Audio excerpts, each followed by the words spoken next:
It's the best of. You've been voting in all week, sending your emails. So here's the clips that you wanted. Karl Pilkington in the chair now. The talked about, the acclaimed Educating Ricky. Right, well, just in case anyone's new, doesn't normally listen. Yeah. Basically, I'm educating Ricky. Yeah. Do a bit of research in a week, find stuff, news, history, anything that's interesting. 3 stories. I give them a nice little headline. You take your pick. Yeah. Between now and 3, you're going to learn 3 things. Yeah? Yeah. So, the headlines are, I'll be no buying one of them. Give us that again. I'll be no buying one of them. Nice, okay. Yeah. We've also got hippopotamus.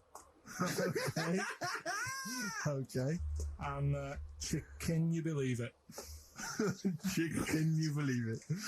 Well, I'm your going to choice. go Hippopotamus. Hippopotamus? Right, well, this one, it's... I'm not going to take the credit here. I heard Christian talking about this on breakfast, right? So it's a good story that happened. Basically, I don't know if I told you about it last week when we were having our spaghetti, but I think you did. Right, I know what it is. I know what this is. Okay, I've not heard this. right, there's a little midget. Right, there's a circus, I'm loving it already. Circus going on somewhere. I think it was in America. Yeah. And is that present day or old times? I'm talking like in the last 3 weeks. Okay, right. Little midget, circus, really packed out show. People are loving it. Right, Steve, you'll ask the same question I did. I know. So there's a little midget jumping up and down on a trampoline. That's what circus is. Right. I pay good money to see it. So everyone's clapping, and he's getting carried away. Because he can't believe they're loving it. I didn't know they'd like a little person on a trampoline, but they love me. But you know what it's like when if there's a crowd of people sort of encouraging you to sort of go higher and stuff. Yeah. And I'm sure he knew it was getting out of hand. But he was jumping and he was coming down the road going higher, and he's going really high in the air, right? So he's doing this. Crowd are clapping. There's a hippo, right, just sat next to the trampoline, getting ready to come on and do his act. Oh right, I thought he was in the audience. Getting ready to do his act, Steve. Yeah. So he's a ventriloquist. What do you mean he's sitting by the trampoline waiting to do his act? Because why does he sit in the dressing room and they go, 5 minutes, Mr. Muss, 5 minutes, Mr. Muss. So anyway, right, so the hippo's there. He's getting annoyed because the midget's He's going, into how his can I time. follow this? Yeah. This is really annoying. They're going to be, no. So he's thinking, he's already done the trampoline, my pogo stick out, he's never going to work. Yeah, go on. So there's a hippo waiting. See, it's a great story, and I just know he embellishes it or it gets slightly wrong. Go on. So there's a midget jumping up and down. The hippo's getting annoyed. The crowd are going mad. The midget's loving it. Can't believe his luck. Although you think he probably knows he's dicing with danger. Yeah. So next thing you know, they're all saying higher. He gives it one big, like, heavy sort of landing on the trampoline, goes really high, but goes off at a funny angle. Oh, hypotenuse. Okay. Yeah. And sort of flies off. Hypotenuse! Sure. Flies off at a funny angle. Ooh, dear. Hippo's there, swallows him whole. Crowd are clapping, thinking that's why the hippo was waiting there. Rubbish. Rubbish. It's not rubbish though. But no, maybe there was an accident in a circus with a midget and a hippo, but at no point was this hippo waiting to go on, going, come on. The midget flew off at a hypotenuse and landed in the hippo's mouth and was swallowed whole. This is what you embellish it. That is great. And I have to say though, Rick, when I heard midget trampoline hippopotamus, I was thinking actually waiting to happen. Yeah. So yeah, maybe. I mean, it is that you should never put those three together. Never. It's a recipe for disaster. Everyone knows that. Midget trampoline hippopotamus. Are you mental? You're asking for trouble. Well, you know when he told me it, he said, and the midget, he didn't mention the hippopotamus, and he said the midget went on, and soon he fell off, and the hippo ate him. And I said, sorry, what was the hippo doing there? He went, it's a circus. I've never heard of a circus having a hippo. What do hippos do? What can they do? You can't train them, can you? Aren't they like very deadly? They're huge, aren't You can't have a hippo in a circus. You're not thinking of Zippo. they? He's neither clown. Yeah. It wasn't some sort of where Zippo was eating a midget and it's some sort of horrible sexual act. No, it was definitely. I heard it on breakfast, right? Okay, sorry. No, it's definitely fact. Yeah, It's okay, definitely right, truth. okay, good. Well, let's play a record then. 4.9, I'm Ricky Gervais. With me, Stephen Merchant. It's the best of. You've been voting in all week, sending your emails. So here's the clips that you wanted. We and Karl went out, right? With me and Jane, Karl and Johnny and Gigi, wasn't it? Gigi, Is it important to win? No. Okay. But we're walking on the street. Karl was there, though, and he can back me up on this. We had a curry. We were walking back. And this little funny homeless fella, didn't he? Mm. He I got to tell it before I go, didn't he? Yes. He came up to me, right? And he recognised it. And he came up to me and he went, oh, he said, I've just nicked 5 of your DVDs from HMV. And he shook my hand. He was so happy with it. And I went, right, excellent. He went, all I do is I just swing the bag over the top. Like that when I'm going out, and he had a bag full of DVDs, didn't he? And he was so pleased to tell me that he'd stolen. Isn't that great? He said they're going like hotcakes. Yeah, he said they're going. Of course they are. Yeah, you're nicking them. I know. We get paid for them, though, don't we? So not the stolen ones. Don't we? No. What do you mean? Did you sign them for him? I know you idiot. What? So he just nicked 5. Yeah. Well, Yeah. You said he was homeless, was he? Well, I don't know, maybe. No. Surely, how would he have seen the show? He'd just walked past Curry's one morning. Dixon's. Yeah. Yeah, tell you, Seen yeah. a trailer for it. Thought, interesting. I don't know if he was homeless. I didn't go into his home Sure. life. He But, shook his hand though, and but he made Karl look smart. Do you know what I mean? So, how does he sell them? Where does he sell them? Does he go to people and go, do you want an office DVD? They're not nicked. yeah, £4. yeah, exactly. Are these stolen? No. No. They've still got the tags on them. Well, it's like those people who you're those cab drivers that you'll meet at sort of 3 a.m. who've just got a car. Yeah. And just went out with a car. Yeah. And just, I'll pick people up and charge them. Yeah. I got in one once. I said to him, the guy just pulled up. I said, he said, I was in like East London. I'm going back to North London. I said, yeah, going to Swiss Cottage. He went, sure, hop in. We set off. He went, do you know the way? I said, well, not really, no. I thought you'd know the cabbie. He went, no, don't really know the way there. I said, have you got an A to Z? He went, no. I thought, well, if you're going to go out just on the, just winging it as a cab driver, Yeah. 2 things, take a map and a torch. He didn't have either. He said, well, I'll probably get to Camden. I said, right, I'll direct you from there. Drove on for about 5 minutes, making conversation. In fact, 5 minutes later, he went, do you know the way to Camden? I thought you knew the way to Camden. I don't really know the way. I thought it was let me out. £4. Exactly. And that's, I don't know who's got that sort of time on their hands that they just think it's 3 a.m. I'm at a loose end. I think I'll go out doing a bit of cabbing. Oh. Yeah. Because your dad was a cabbie, wasn't he? Yeah, it was. Yeah, couldn't stand it, but it's good money. He was he wasn't like a chancer though. What was he doing when he took that little Forrest Gump in a weedy bin? That was part of the cab company thing. They had to do like a charity event once a year, and he did it 1 year. Never asked him again. Tell us the story again. I'd rather not. Why? Because we got a few sort of complaints about it. Why? What do you get complaints about it? Because he put a kid in a bin, and it's not the thing to do. So, but we could use it as a sort of sobering lesson for people. Yeah, tell it like a, you shouldn't do it. Nah, yeah, but that's how I did it last time. But people still didn't like it. All the stuff I tell you, we don't take the mickey out of people on purpose. No. It's real life, isn't it? And that goes on in life. Yeah, My dad was saying that in hospital though. Do you know I was in hospital? Yeah. He did some jokes about old people and that, and he said at the end of the day, if something makes you laugh, it's funny. Do you know what I mean? So, what you meant to do? And laughing's good for you. Yeah. So, but being laughed at isn't as good for you, is it? No, but there's probably more people laughing at one person. So if you balance it out, there's only one person who's upset and there's a bunch of people laughing. So it's That's genius. Give me an example of that. Give me an example. Well, for instance, Karl Pilkington as he talks and the people listening. yeah. No, give me an example of like, so, I can't because again, that's what I'm saying. I can't tell you the story because there might be someone out there who this person might even be listening and think, I forgot about that and you brought it all back to me again.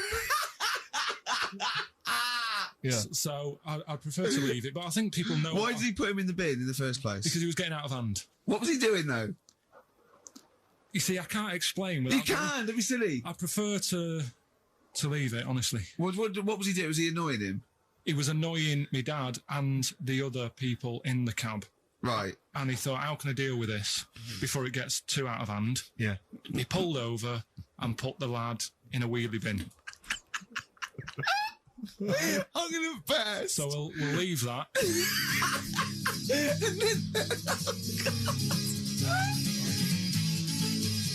XFM 104.9. Ricky and I are on holiday. Obviously, it's Christmas time, but Karl is here in the studio. He's pressing buttons. All right, Karl? All right. What do you make of the first genetically modified baby? Oh. Are you worried about this? Do you know what did they do? What? Let me see what it says here. Well, isn't it just choosing the eye colour? Well, this is the concern, isn't it? That in the future you'll be able to decide whether it's a boy or a girl, how intelligent it is, what it looks like, is it handsome, is it ugly? Obviously, no one will choose an ugly baby, and so on and so on and so on. And so it means that where will it lead? Where will it end, Karl? Are you concerned? I've thought about this a lot. What will us three look like in the future if they're being, genetically modified beautiful people? What will we be like? How will we be considered in society? True, yeah. Well, we've talked about this before, haven't we? About the cloning thing. Yeah, that's a bit weird. Yeah. But I don't think it matters because at the end of the day, right, you might look like some other kid, but it's the way you brought up that will change your features and the way you are, your personality. If you lie, you get a long nose, don't you? Well, no, but listen, right, because I remember when we, I was growing up on this estate. This is going to be good. Go on. No, it's not. It's just an example of how this doesn't work. Go on. So we don't need to worry, sort of thing. Sure. Right? Okay. So growing up on this estate, and there was this woman about 4 houses down, right, who's a bit rough. All right. Didn't fancy her. Oh God, no. Right, but she had a baby. Well, tell me about her first. I'm interested in this woman. What was she? It was a very... She looked like a man in a dress. I mean, I didn't grow up in a posh house or anything. And I'm not saying that if you live in a bit of a rough house, you're a bad person. What did she look like? But anyone can tattoos, clean up. Looked like Tony Green with a fag on. They didn't clean up much, right? Oh.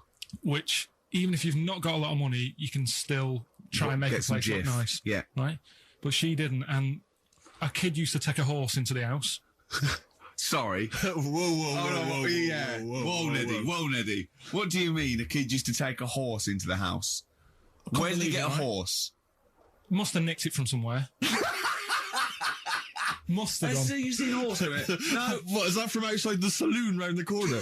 Yeah, was it just tied up with a bit of lettuce? Right. Oh, that's great. Did Big Jake come looking for it? I'd been out. Oh. Sorry, let me get this. This was before the lynching stopped or after. Where did he get a horse from? What do you mean he must have nicked it? His mum said, where'd you get that from? I bought it. All right then, but keep it out of the kitchen. I don't want you going Catlin rustling. Where did he get a horse from, Karl? And how long did he have it for? Was he leading it or riding it? Mum, open the door, I can't stop. I can't stop it. Open the patio door as well. Looks like we got us a runaway. What do you mean? I don't know, but the thing is they couldn't afford to buy one because they're not cheap. So I'm just guessing. Maybe that's wrong with me.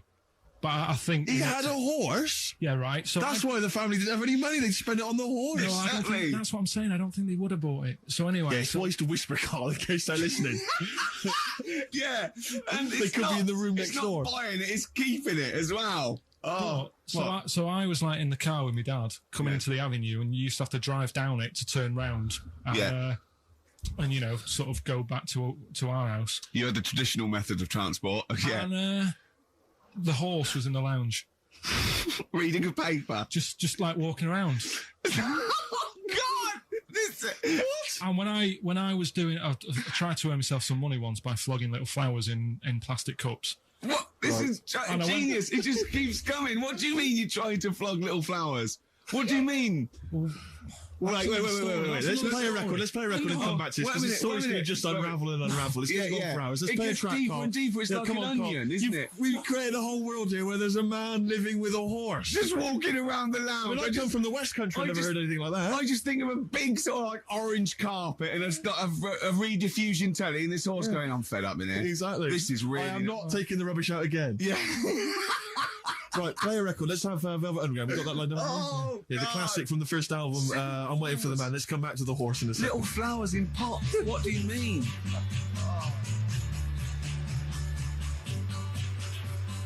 Velvet Underground and Nico, which apparently peaked at a disappointing 171 in the US charts. Think of that. And that's obviously Lou Reed, the Velvet Underground, and Waiting for the Man. Yeah, great track. So we were talking, we were doing White Van Man, and we got onto genetically modified babies, but and then somehow Karl started telling a story about someone with a horse, and then he got onto he was trying to make money selling flowers. Just do the flowers briefly. Well, hang on, I just want to recap slightly. So there was a family, and who had the horse in the family? It was... Because you lived on an estate in Manchester. So the mother was a right pig, apparently. I don't know whether that's you relevant. don't need to go that far. But what I'm trying to do is like make a picture for you so you understand. What a picture like? it Who is. did she look like? Bit of a, and no disrespect to her, bit like Pauline Quirk. Quirky, yeah. All right. Okay, I knew you were going to say that. I knew it was going to be Pauline. Did she have any tats? I've never got that close to her. Okay, all right. So who had the horse? Was this her son or her husband? No, her daughter. Her daughter had stolen a horse. Yeah, from I don't know where. I think there was some stables down the road or something. And they kept the horse in the house with them. They kept it in the house. Did they didn't get have caught? it for long. No. So, and you said you were in the house one day and you saw the horse No, in what there. happened was I was, they did this thing at school about raising money for charity, right? For some local charity. And they said you can do anything to raise money. And they came out with all these ideas and I thought, that's good. What was the charity? But I don't know. I thought, forget the charity. Yeah, that's I'm just a a good charity money making idea. So- You're a charity. So, so I asked my mum for some, she used to have a lot of flowers around the house. Sure. I said, can I just take some snippings off them? And I'll go and buy some plastic cups. And got some soil out of the garden, planted the bits of plants in them. Yeah. Got a tray. Yeah. Had about 25 plants on it, selling them for 25 pence each. Excellent. Did you sell any? Yeah, so loads. So did you just cut? You didn't just cut them and stick them in the Yeah, soil. they wouldn't have survived. But I think people sort of thought, well, good on him for trying. But anyway, so I went round to theirs because I thought their house could do with a bit of colour and stuff. Yeah. So it's a bit rough. So as I went, The horse went, thank God for that breakfast. They've been feeding me kitty cat. So I got up to the door and they opened the door and it was one of them houses where no carpet. Yeah. A horse in the living room. You know. We've all been there. And the horse was walking around the living room. I looked quite happy and everything because I always say that about animals. Black Beauty right? was on. Yeah. Well, think about it, right? If you were a horse, where would you rather be? In a little wooden hut with a load of hay, or in like a house with a Central heating. 3-piece suite and a telly and that? Telly and that. No, but I was saying this the other day, And an Atari. right? I was walking through London. the Commodore other day. 64 Yeah. rubbish. Exactly. Walking through London with Suzanne, right? Yeah. And you know, like homeless people always have dogs. And Yeah. she said, "Oh, I hope she looks after it." I said, "They've got that dog is happier than most dogs Right. because people always walk past and give it a pat on the head. Yeah. It's with its owner all the time. Yeah. It's out in the open. It's not locked up in a house. Yeah. It doesn't You know what I eat, mean? but other than that. No, it does eat though. They're always all right. So that's what I was saying. I think this horse was doing all right for itself. Do you know what I mean? Well, not many horses have got their own house. Exactly. For a start, yeah. But anyway, that's what That's what by we the were talking by. about. Yeah. So anyway, this family, who's a bit what we were talking about. It was about cloning. Genetically modified kids Yeah. and all that Yeah. stuff, yeah. Right. Now, what I'm saying is you could say, you know, right, Steve, you could have a baby, right? And Ricky could see it and say, God, I want one that looks like that. Yeah. Right. It could happen, Rick. So Come on, work with him. So you take it to your doctors, and I don't know what they do. They inject it with something or whatever, Yep, that's how it's done. Yeah. and get a little baby, and there it is. It looks the same. Now the thing is, you separate. You both go off and do your own things. Yep. Right. Now, you look at Stephen. You look after your baby. Yeah. You treat it well. You give it good food and I'm a that, good dad. all the vitamins and stuff. Yeah. Ricky just gives it cheese. Right. So then it changes its looks. It goes a bit fat. You know, it gets tired easily and that sort of thing. Now, when this family, Why am I just feeding a baby cheese? right? This family had a horse in their house. Yeah. They had a little baby. And my mum went round and said, "You're not going to believe this, but it's a beautiful looking baby." Right? Yeah. And I was like, well, you know. And the weird thing is, it was a good looking kid. But as time went on, they didn't really look after it. And I'm not saying like abusing it, but it used to run around. It used to play out till like 10 at night. Yeah. It used to chase cars. Right. It was a bit... Did it have hooves? Yeah, no. Chase cars. Right. What sort of kid chases cars? Oh God! No. Was it called Rover? Did it catch stick? It's Liam, it was called, right? Right. Now, the weird thing is, it was a good-looking kid, but as time went on, and all that, like, not eating properly, and its hair was all patchy. It's not Liam Gallagher, is it? And chasing cars and that, and it became an ugly kid. It's definitely Liam Gallagher. And that's what I'm saying, right? You can clone all you like, but at the end of the day, it's how you brought up. Brilliant. Wow. Wow. Live. Wow. That was a hell of a point. Oh God. But am I right? You're always right, Carl. I'm Ricky Gervais with me, Steve and Carl. Carl, why have you got a headache? You got a headache? Just a bit stressful because the moves on this week. Are you moving house? Oh, by the way, the XFM listeners came round to my house and bought the futon and table. Did they? Were they happy with it? Quite normal. They were well happy. Yeah. Couldn't believe the luck with it. What do you mean quite normal? What do you mean quite normal? Well, it's always a bit scared, isn't it, getting people round. I imagine they were scared. Well, And were they excited to see you? Could they? I mean, they were, could you tell that they were pretty pleased to see you? no, I don't think so. I mean, You're but- Carl Pilkington. yeah, but the fellas sort of, I mean, they brought the whole family round, which was a bit odd. Well, it's not often they get the chance to visit a living freak. Anyway, no, they were nice. They were And you're nice. moving now, yeah? He said he phoned me up today. It was absolutely tipping it down. Right? He had to cycle in, right? Because he said, because of the move, he doesn't want to leave his bike round there. Right? And he said, and Suzanne, I can't say this in case he's listening, can I? He won't know. He said Suzanne's hired the oldest removal man in London. You should hear him.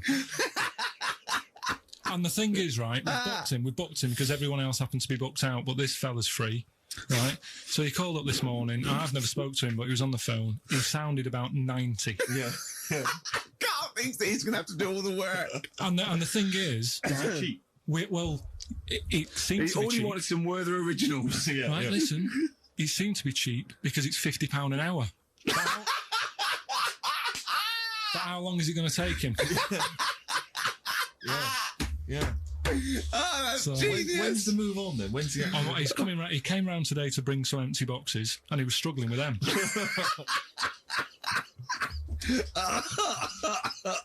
So it actually happens on Wednesday. Oh, God. Anyway, I woke up this morning, yeah. feeling fine? It's not a blues song.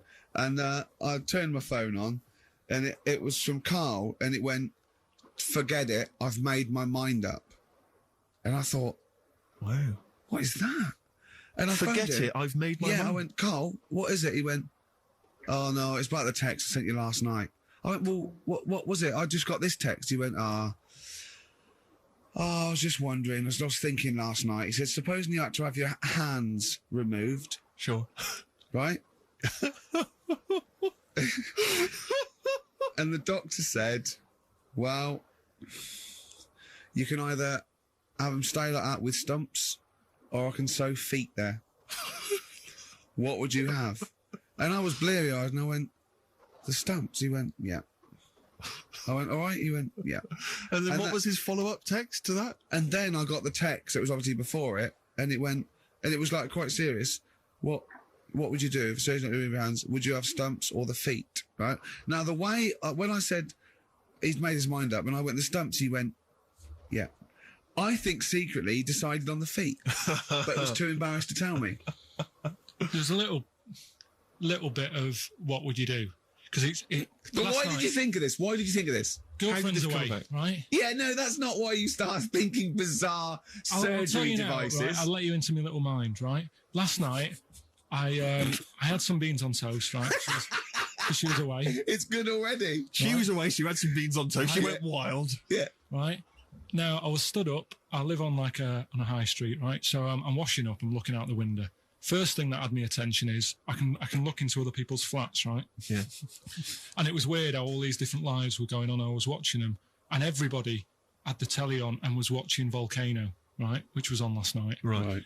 And I thought, oh, that's weird, right? I can see them all watching it. And it was like a little Chinese lad who was dancing around in some underpants. Yeah. And then there's a little old woman who lives downstairs who was reading a book. And she's always reading a book every night. And it's like, I have a better life than her.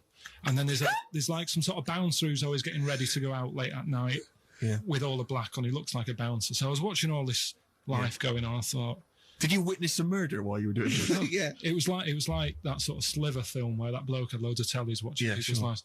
So that was going on in my mind. And then I was washing up and I picked up the plate and I thought, it's amazing, isn't it? The human body, the way you can just sort of, I want to pick that up, and you do. Yes. And the way your hands work, right? Yeah. You've got 5 little digits, but it's just the right amount to do what you've got to do, right? So I'm washing, I'm cleaning the plate. Sorry, Carl. Stop. It's just the right amount. Might be one of the most genius things I've ever heard said. I would love David Attenborough to phone you up and say, Carl, how do I word this about the evolution of the mammalian front limb? Just go, we'll just say it's the right amount. But it is. One Of course extra it would is. get in the way. Yeah. And one less would just make it that little bit more tricky when picking up a bit of a slippery dish. Sure, or buying gloves. Yeah. A slippery dish. So then I was thinking, right, imagine like going to the doctors and he's saying, yeah, everything's all right, your heart's good and everything, but Your art's good? What, your Larry's or... your heart, you're in good form and what have you. It's good news. I had Giano in earlier. He's not looking good. Yeah. Fat swallow. But you're all right, but your hands need to come off. Right. Blimey. But That's bad. Like, I'd get a second opinion initially. But a better good news, I've got a nice pair of feet I can sort you out with. Yeah. And he puts them on, and then I was thinking, right, first of all, washing up, what would that be like? I thought, Steve. that'd be tricky. Right. Yeah. And then the second thing was, it'd probably ruin the sort of the shape of your jumper. Because you have to keep putting the feet through there. Yeah. And then I thought, but I could still cycle in Okay. to work. You could run in. Well, that's the thing. You'd be really fast. Well, that's what I was thinking. I thought I could still cycle because I could balance, and then I thought, but the only thing is I probably couldn't pull the brakes because of the little short things. Yeah. And then, like you, I thought, but then again, you'd run in half the time. So that's what was going on in last night. Right. That's what I was thinking about. So did you How ever... long did this take? Well, how long does it take to wash up? Right. Because I imagine you just being there for like all night. Probably 25 minutes. How long did the little Chinese fella dance for in his pants? He's always doing it. Last night he was at it for like 10 minutes. Just, yeah. And his girlfriend never sits in the same room as him. She's always sat in the bedroom. She's going, you dance in pants again, I go in next door. Well, she was in the bedroom. She's always in the bedroom, sat on the floor, on the mobile phone. Right. All the time, yeah. It's weird how people's lives are just like, it is like that Groundhog Day thing. It's like, he's jumping about in his underpants. The old woman sat there reading a book. Yeah. And that's what got me thinking about my life. Do you think she ever Are goes... you sure she's not dead? Every time you look down there, she's just flicking through it. She's just reading this book. The pages never turn. She never seems to finish it. She never moves from her chair. Are you sure the Chinese Her girl's cats going... are dead around her. I'm going into next door again. That little round-headed the fella's smell. looking in. He's looking in at me. The bouncer goes, "Don't worry, love. I'll go and beat him That's- up." But he's that's always true. getting ready. That's true. They see you staring at and washing up, going, "I could have feet here," and they get scared. The old woman's dead. Oh, Carl, dear. can you tell us roughly which neighbourhood you live in, so that we know? It's central. Central, is it? Yeah. Yeah. Wow, imagine if that little... Was he a Chinese fella, did you say? Yeah. Imagine if he was listening now. I'd love him to call in and explain his actions. Well, he might be on some other radio station talking about a lad who's always washing up and looking at his hands in a mysterious way. But do we know this doctor that would go, "Well, all right, Carl, you can either leave them as stumps or I've got every little pair of feet." Why? I told Jane this, and Jane went, "Is that the only choice? Could you say I could have some dead man's hands? Have you got any? Where'd you get the feet from?" Where'd you get the feet from? Can I have? What would you rather have then? Human feet or monkey paws? Well, I mean, that wasn't an option last night. If the doctors said... No, it wasn't an option last night, but don't forget, it's in your head, Karl. This didn't happen. No, but I'm just saying at the time, that's all the doctor had to offer. But you know, it's your head. You can go anywhere. No. It wasn't a real doctor to offer. It's in your head. You can go anywhere. You're not trapped. Yeah, but if you can do anything, then you'd say we'll sort us out some other hands. Fair point. That's fair record.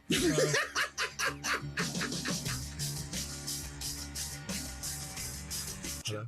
You're listening to the best of, basically, Karl Pilkington. Right, you ready then? So, just in case you haven't heard it before, I'll give you some initials of a band or an artist. We're not doing Rockbusters now, are we? Yeah, I thought, well, we've just... Oh, then we keep that going. Then we got... Well, I love educating Ricky. That's my favourite thing now. Well, what do you want to do, Steve? I mean, let's hear the clues. It's just that he's sort of bigged up the prizes. And so this is only by email. Give the email address out now for people to write it down now, Karl. Right, it's ricky.gervais@xfm.co.uk. ricky.gervais@xfm.co.uk. Only entries on email. Yeah. You're going to get 3 clues. You've got to get them all right. And you win all the stuff. You win all those prizes we just said. Okay, Karl, go on then. Right, and just a quick example. One of the first ones we did, it was like AK, and the clue was exploding pet. Yeah. And it was atomic kitten, right? Yeah. So you understand how it works now. These are your clues. The first one, that army has got some nice trenches. That army has got some nice trenches. Excellent. Yeah. And the initials there are DW. Do you write some of the questions for 15 to 1? Go on. So that army has got some similar nice phrasing. trenches. Okay. Okay. The second one. What were the initials there, Karl, on that person? DW. DW. Yeah. Right. The second one. The top of them curtains are all wrecked. All the materials all worn. He acts it out though. We've got to get him on telly. We have got to get him on telly because his little face and his gestures. That's the second one. The initials being HV. Okay, the top of those curtains are wrecked. All the materials all worn out. Right, HV. And the final one is the final clue. I was in Texas the other week. Right, I tripped and landed on my knees in a puddle. What's the initials? WH for that one. So I was in Texas, I tripped up, landed on my knees in a puddle. So that's WH. Incredible. You've got it! Is it great? It's fantastic! It's decimal. Okay, tell me during the record. Do you remember you're playing for these compilation albums? We got the Fatboy Slim DVD, Linda Green on VHS, and of course Executive Decision starring Kurt Russell as well. Okay, 104.9, Ricky Gervais, Steve Merchant. We're not actually here. It's the best of. Okay, what's the next one? What's the educating Ricky? I don't know.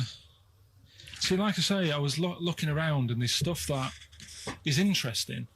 Right, I was looking on the web. But there's no point. Well, it's just that I found one about... what's the point? About a lad who 8 years old, but he's still breastfed. Now... I don't know if you can get anything out of that. Is that what his mum said? So,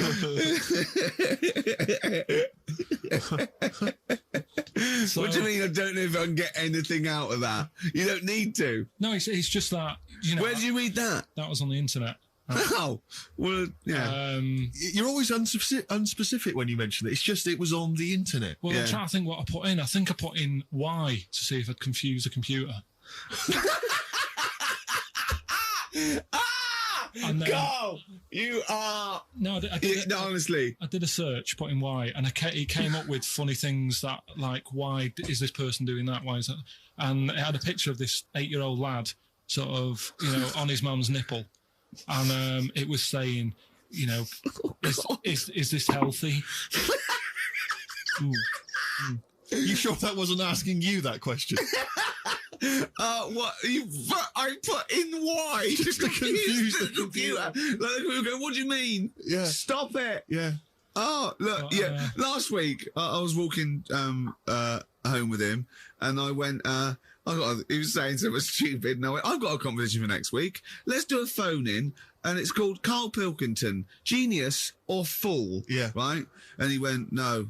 I went, why not? He went, well, they'd be confusing because they say there's no difference between genius and being a fool. They do, though, don't they? No, Who that's says no, that? but it's rubbish. And people say there's a fine line between madness and genius, and you know it's a ridiculous soundbite. They don't say there's a fine line between a genius and an idiot. Well, the people who do are idiots. Yeah. So what would you do there, though, just to sort of wrap that little thing up? What would you do? That lad loves his mum's milk. What are you asking me to come up with? No, I'm A just... title for the story? No. It's just what would you do? Right? What do you mean, what would I do? Well, it's causing a bit of a problem in the area, right? What area? In America, I think it was. Oh, America are a problem, are they? George Bush is worried about this kid who's breastfeeding at 8. Imagine it like this, right? Right.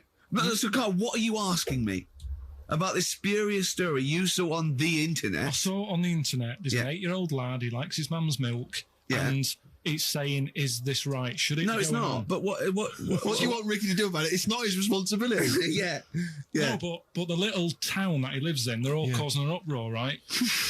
Going, this isn't right. You know, I can't let my kid play out in case he's in the garden with his mum getting a bit hungry, right? So, what should they do? Because his mum's saying, well, he likes it. Yeah.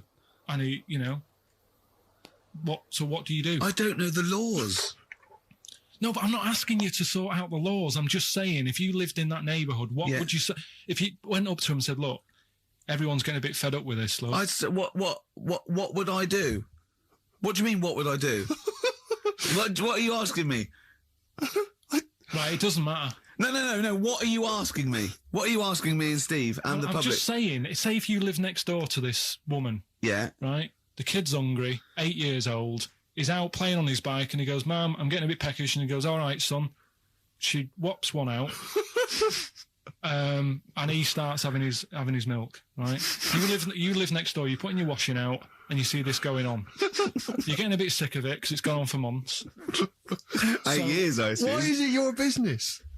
Why are you such a nosy neighbour that you're concerned? What would you do, Carl? Let's turn it back on him. Yeah. What would you do?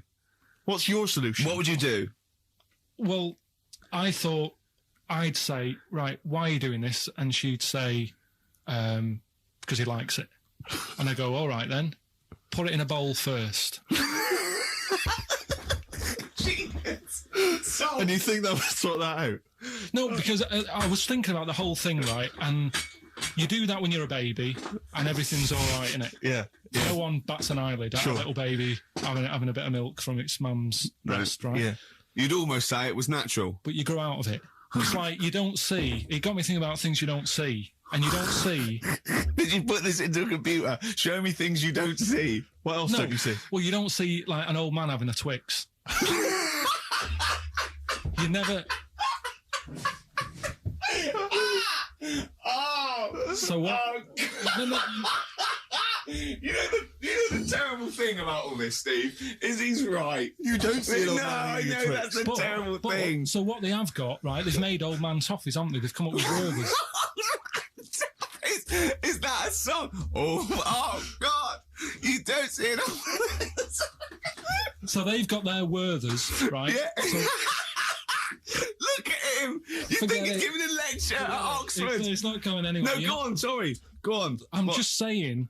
Right. You grow out of things. Yeah. And the old man, I'm sure when he was a kid, he'd have a Twix. Yeah. And now it doesn't look right. So he's having... It doesn't look right. So... Right. I don't think Werther's originals were specially designed for old people. I think they were sweets that just happened to have been made for years. That's why old people eat them. Yeah. They didn't go, hang on, there's a market here. I've noticed old people aren't eating Twixes. Quick, let's make some old man sweets. But the little advert, he gives it to his grandson as well, doesn't he? He goes, have a Werther's original. No, I think it cuts though before he throws it back in his face and goes, get me a Twix. Did you see the stylish? You've been voting in all week, sending your emails. So here's the clips that you wanted.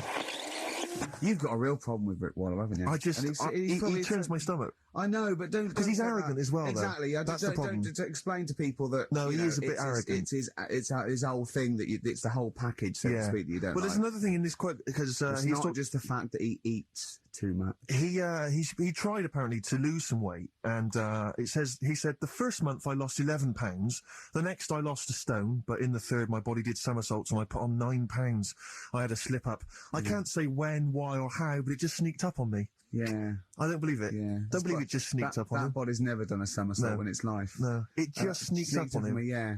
It was the cakes again. Yeah. It was the same old cakes as before. It was exactly the same problem. Sleep eating. Yeah. It's called. It was the KFC bucket again. It was the Oh, family-sized dear. KFC bucket Oh, for breakfast. dear. Poor man. The other thing is that I don't think that's a very good shock tactic for a doctor to tell a 20-something, well, to be honest, you've got 20 years to live. Yeah. That's not, you Doesn't know, mean anything and when when I you're was 20, the thought of dying at 40 was fine. Yeah. I didn't want to live to 40. I Yeah. just thought, oh, what can you do when you're 40? Yeah. Just laying around doing nothing. Eating cheese. And then you got there and you discovered... No, but someone sent the me... dream came true. Sophie here sent me something, and she said, I realise you're not Graham Norton, but I had to send you this. And she sent me the top of a little cream cheesy thing, and it's the brand name is Gervais. Oh, God, that is... They've named a cheese after you. I think it's a big French company, and this is from the Czech Republic. It's all over Europe. And so That would be a dream come true, wouldn't it, if they named a cheese after you? No, I think it's probably, you know, ancestors, and so I've cheeses in my blood. Sure. Quite It literally. literally is, yeah. Another heavy Friday night, was it? It comes out of pores like those Play-Doh things. Yeah. I can squeeze out different shapes. Jane, bring the Stilton in. It's Friday night. Oh, this isn't fried. Exactly. But yeah, so we can't really have a go at Rick Waller. I eat too much, but you're not big. I mean, one of the other contestants on the Fat Club, Celebrity Fat Club, is another one is Jono Coleman. Oh, we love Jono. Now Jono, I don't know, you know Jono. He's that guy who does. He used to be on TV, and I think he does a breakfast show on a rival station, doesn't he? He's happy, isn't he? He's so true, and he's a really nice bloke, Jono. But it's funny because he does a breakfast show on Heart, which is wrecking his own. There's a bit of irony. Oh, I love Karl. Thanks, Karl. Do you know what I mean? Yeah, I love you. I can see where you're coming from. Yeah, that's good. But we've met Jono a couple of times. We saw him at a couple of, not wishing to say not to show off, but a couple of awards dues. Yeah, like that's showing off. But like people would have seen dead there. Well, yeah, but we went to one where everyone was in like tuxedos or suits and ties. Not Jono. Jono was wearing a pair of Bermuda shorts, big Bermuda and a shorts, Hawaiian knee-length Bermuda shirt. shorts with just these little. But I saw him again another feet. time, and he had shorts on at a similar event, and I've seen him since in the street, and he's all. I'm wondering if he can wear trousers. I don't think he can actually wear trousers. I don't know if there's a medical reason for that. Whether he's just his legs are too fat. I think the material is a waste of money. I think it's just that you can get shorts that big and they're comfortable, and you know, I mean, to be quite honest, I don't want to squeeze into a tuxedo anyway. So if you can go, I'd love to turn up those things in Bermuda shorts. Well, of course, flip flops. But do you think he started off by wearing, maybe he just had the upper half was a tuxedo with the tie and then the shorts for and the shorts underneath, and he would just have to come in, kind of sneak behind, you know, a sideboard, potted plant, or a potted plant, or bring his kids ahead of him. Yeah. You know, you're wearing trousers, aren't you? Yeah, of course I am. Yeah. In you go. Kids move a bit. Well, no. Exactly. Of course I'm wearing trousers. Of course I'm wearing trousers. And then you just thought, oh, this isn't fooling anyone. So now I'm going to make a wacky effort to sort of, you know. The next zone is, I've heard he's going in a grass skirt and a garland around his, and he's going to come in limboing. But you did ask if you could go to the BAFTAs in a dressing gown, didn't you? Just for ease. Yeah. But, right, is this talking about diets and stuff, right? Go on. They've come up with a drug that they tested it out on a mouse, right? They said, you know, it's a problem that weight is a big issue in the world, and, you know, a lot of people are depressed, and that probably like Rick Waller. Well, I'm depressed looking at Rick Waller. Well, you know. Oh.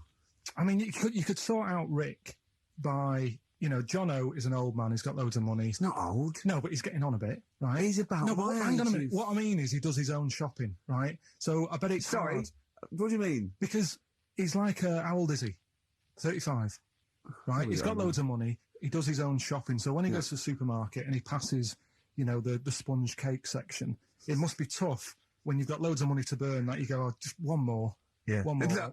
So just sorry, we are getting close to libel here, I think. No. I'm saying how it is because I've tried like losing a little bit of weight. Have you? And it is difficult when you're in Waitrose and you see a little chocolate muffin and you think, well, one more and I'll do without. Do you like a little chocolate muffin now and again? Yeah, right. Is that your favourite thing? So the thing chocolate is, let him finish his point. So the thing is, right now with Rick, he lives at home with his mum. So why doesn't his mum just say, "I'm going to buy less this week, and if you eat it all, you're not getting any more." Yeah.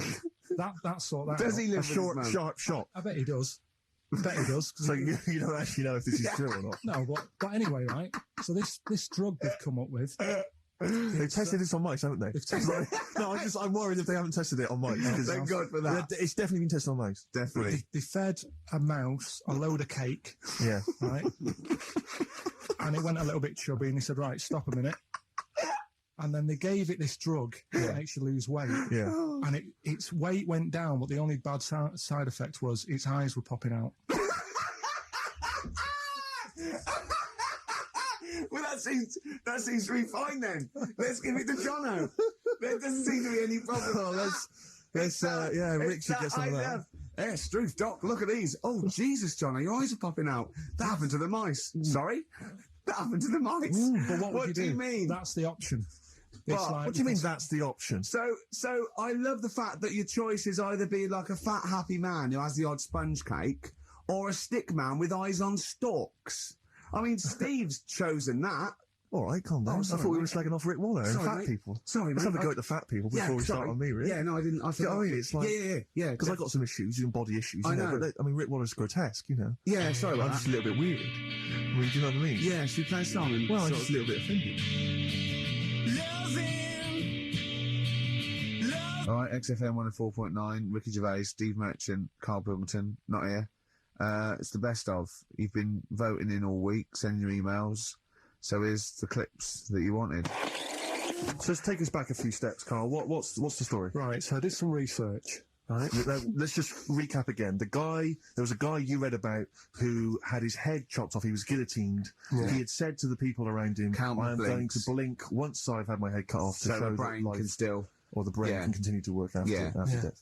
Okay, so yeah, we queried that. So you weren't having any of it? Well, no, possibly for a few seconds till the oxygen stops being fed to the cells because the blood has drained away. But, you know, nothing spectacular. So Right, go on. well, along the similar sort of lines, right? This is quite a few years ago. This fella sort of upset the royal family doing something, right? So they said that this isn't It good. wasn't Ben Out under that Jubilee thing, was I it? can't remember what it was, and they said, right, That was terrible. we're gonna cut your head off. You know, you gotta show people like you can't be doing what you've been doing. What was this, the 1970s? What you said a couple of years ago, you mean maybe sort of... Was it the olden days when the Ages phones ago. weren't very good? Ages ago. Yeah. Ages ago, sure. So yeah, fair enough. Yeah. So Very philosophical. Yeah, imagine that when he was near Cut your head off. This Fair was enough. literally ages ago. Yeah, exactly. Yeah, go on. Simon Sharma's History of Britain. Yeah. Oh, So- and even before that, which is young before, when it was all mental and different. Sorry, Karl, go on. So he's having his head cut off, and he's resigned to it. it's the day before. He's kind of got it into his head now that I'm not going to have my head much longer. Sure. So he said, let's make use of this. Yeah. He said, I wonder how long like the body can stay alive without the head on it, right? So they were like, oh, I don't know. So, Who were? so The jailers? whoever he was asking. These jailers with one eye. Yeah. Get up. So he said, look, No, wait a minute, I've got an interesting scientific experiment, jailer. Well, Yeah. fair enough. What is it? so he said, what I want to do, right? He said, you know, surely it's my last right. You know, I'm gonna be dead tomorrow. Sure. So let's He do a didn't draw test. it out this long, did he? Yeah, he said, let's test this out. You know, he said, do us a favour. He said, you know, it's my last day. What I want you to do is you're going to cut my head off. Let's put a white line on the floor. Right. And see if, you know, because there's no point asking how far he can sort of walk without an head if there isn't a line because you don't know what to count. Do you know what I mean? If he loses his head and he's running around all over the place, you can't really count That's that. not impressive enough. Yeah. So they said, let's make a white line. Sure. Yeah. Who said And- this? He did or they did? I think they started to join in with him and saying, well, let's make this a... you know. Sure. You guess it. Go on. So... They got Norris McWhirr, the Guinness people. Oh, yeah. So they said, let's get this white line. Yeah. And Dedication's all he needs. we'll do this. We'll do this tomorrow. He said, all right, then I'll see you in the morning. I'll see you in the morning. Night, night, sleep tight. Bye-bye. I love the fact that Karl knows exactly what was said. Oh, that's beautiful. Yeah, he doesn't know the story Yeah. or what order it is in Yeah, or when but it he was. knows exactly what or was who said. said what, but he knows the introduction. All right then, see you in the morning. Bye, little kissy, kissy, kissy. Oh, I'm not like that. Oh, you joker. Don't let the bed bugs bite. Yeah, anyway. So he gets up. Do you want a paper tomorrow? No, I'm all right. Go on. he gets up and they say, right, today's the day and that. And he said, well, I've got used to the idea. So here's a white line for you. Got used to the idea. Go on. So they go, right, are you ready then? And he said, I go on. And they cut his head off. And the body walked 32 steps without a head. Wow. 32 steps. Incredible. And that's the lesson, really. Did it get as far as it walked along the white line, did it? Yeah, it stayed along the white line, did 32 steps, and then started to stumble a bit, and it just fell over. Yeah. But, it was a test that your body can still keep alive for a little bit. Yeah. When you've lost your head. Absolute twaddle. Absolute twaddle. What do you reckon you can do then without an head? How many steps? Nothing. There'd be muscular spasm, right? Yeah. It would twitch a bit. You could not distinctly take 32 steps. The body could... Well, don't... Yeah. Is the doctor still on the line? Yeah. The fella that bought 6 parrots. Yeah. And, you could have 32 steps. Right, so you don't believe that? Doing a bit of line dancing. Right, you don't believe that? For something that you do believe that a cockroach can live a week without an head? It can. Slightly different kettle of fish there. Why? Wow, insect to human is what I'm thinking. Yeah, that difference. There's not that much difference in some insects. Do you know that a snake has a heart and lungs and kidneys and stuff? Go on. No, well, I'm just saying. So? You're making out as if like they're a totally different species. I am making out. I mean, call me old-fashioned. Do you know what you're talking about? I don't want you embarrassing yourself, Rick. Yeah, I am suggesting they're totally different beings. Yeah, that is. Yeah. Now, Karl, the cockroach is a very different thing. The interesting there is that it lives without its head, because a lot of it's on. There's some of them are phototropic, chemotropic. Some of them just literally have irritation and muscle memory. I mean, they do have a central nervous system, but it's very different. So if you lose the head, it bypasses a lot of that anyway. All it does is run around. The reason it dies is because it can't take on water. But it's very different to a man, right, having consciousness and then losing that. And the body's still going, no, I think I remember what I was going to do here. Yeah, so I'm going to carefully walk 32 steps along this white line. Imagine just looking down going, oh, missed a bit. Yeah. Maybe the head was in the corner going, left, left, left. Oh, he's now... Well, let's just put it out. I mean, if anyone listening has maybe had a relative beheaded, maybe in a horrendous car accident, where they got up, maybe they went for a walk, they had a little chat before they passed on. Karl. Get in touch. Karl, you are my favourite being. You are my favourite species. Now, you, Karl, may not be particularly different genetically from a cockroach. You are, why can cockroaches do that? Why whoever made them went... Let's play a record. Do you know what, when I told him this fact, I send him little facts on text messages just to inflame his, interest. I just sent him a cockroach can live 9 days without its head. He texted back, what's the point of that? Yeah. What's the point of They're that? not doing experiments, these cockroaches. Is it boring last week to have? And he went, and on top of all that, you're thirsty. So it's the worst week of your life, isn't it? That week without your head. XFM 104.9, I'm Ricky Gervais with me, Stephen Merchant. Hello. You're listening to the best of, basically, Karl Pilkington. Karl's all flustered because there isn't a record set up, but he's getting all tizzy. He's been more worried about his competitions and sorting out putting records on ready. What? I'm after Steve's Song for a Lover. Well, I'll tell you what, why didn't you carry on with your educating Ricky section? I'll have a look on the CD. We'll keep it going, Steve. Yeah, you keep go on. Go on then, right, okay.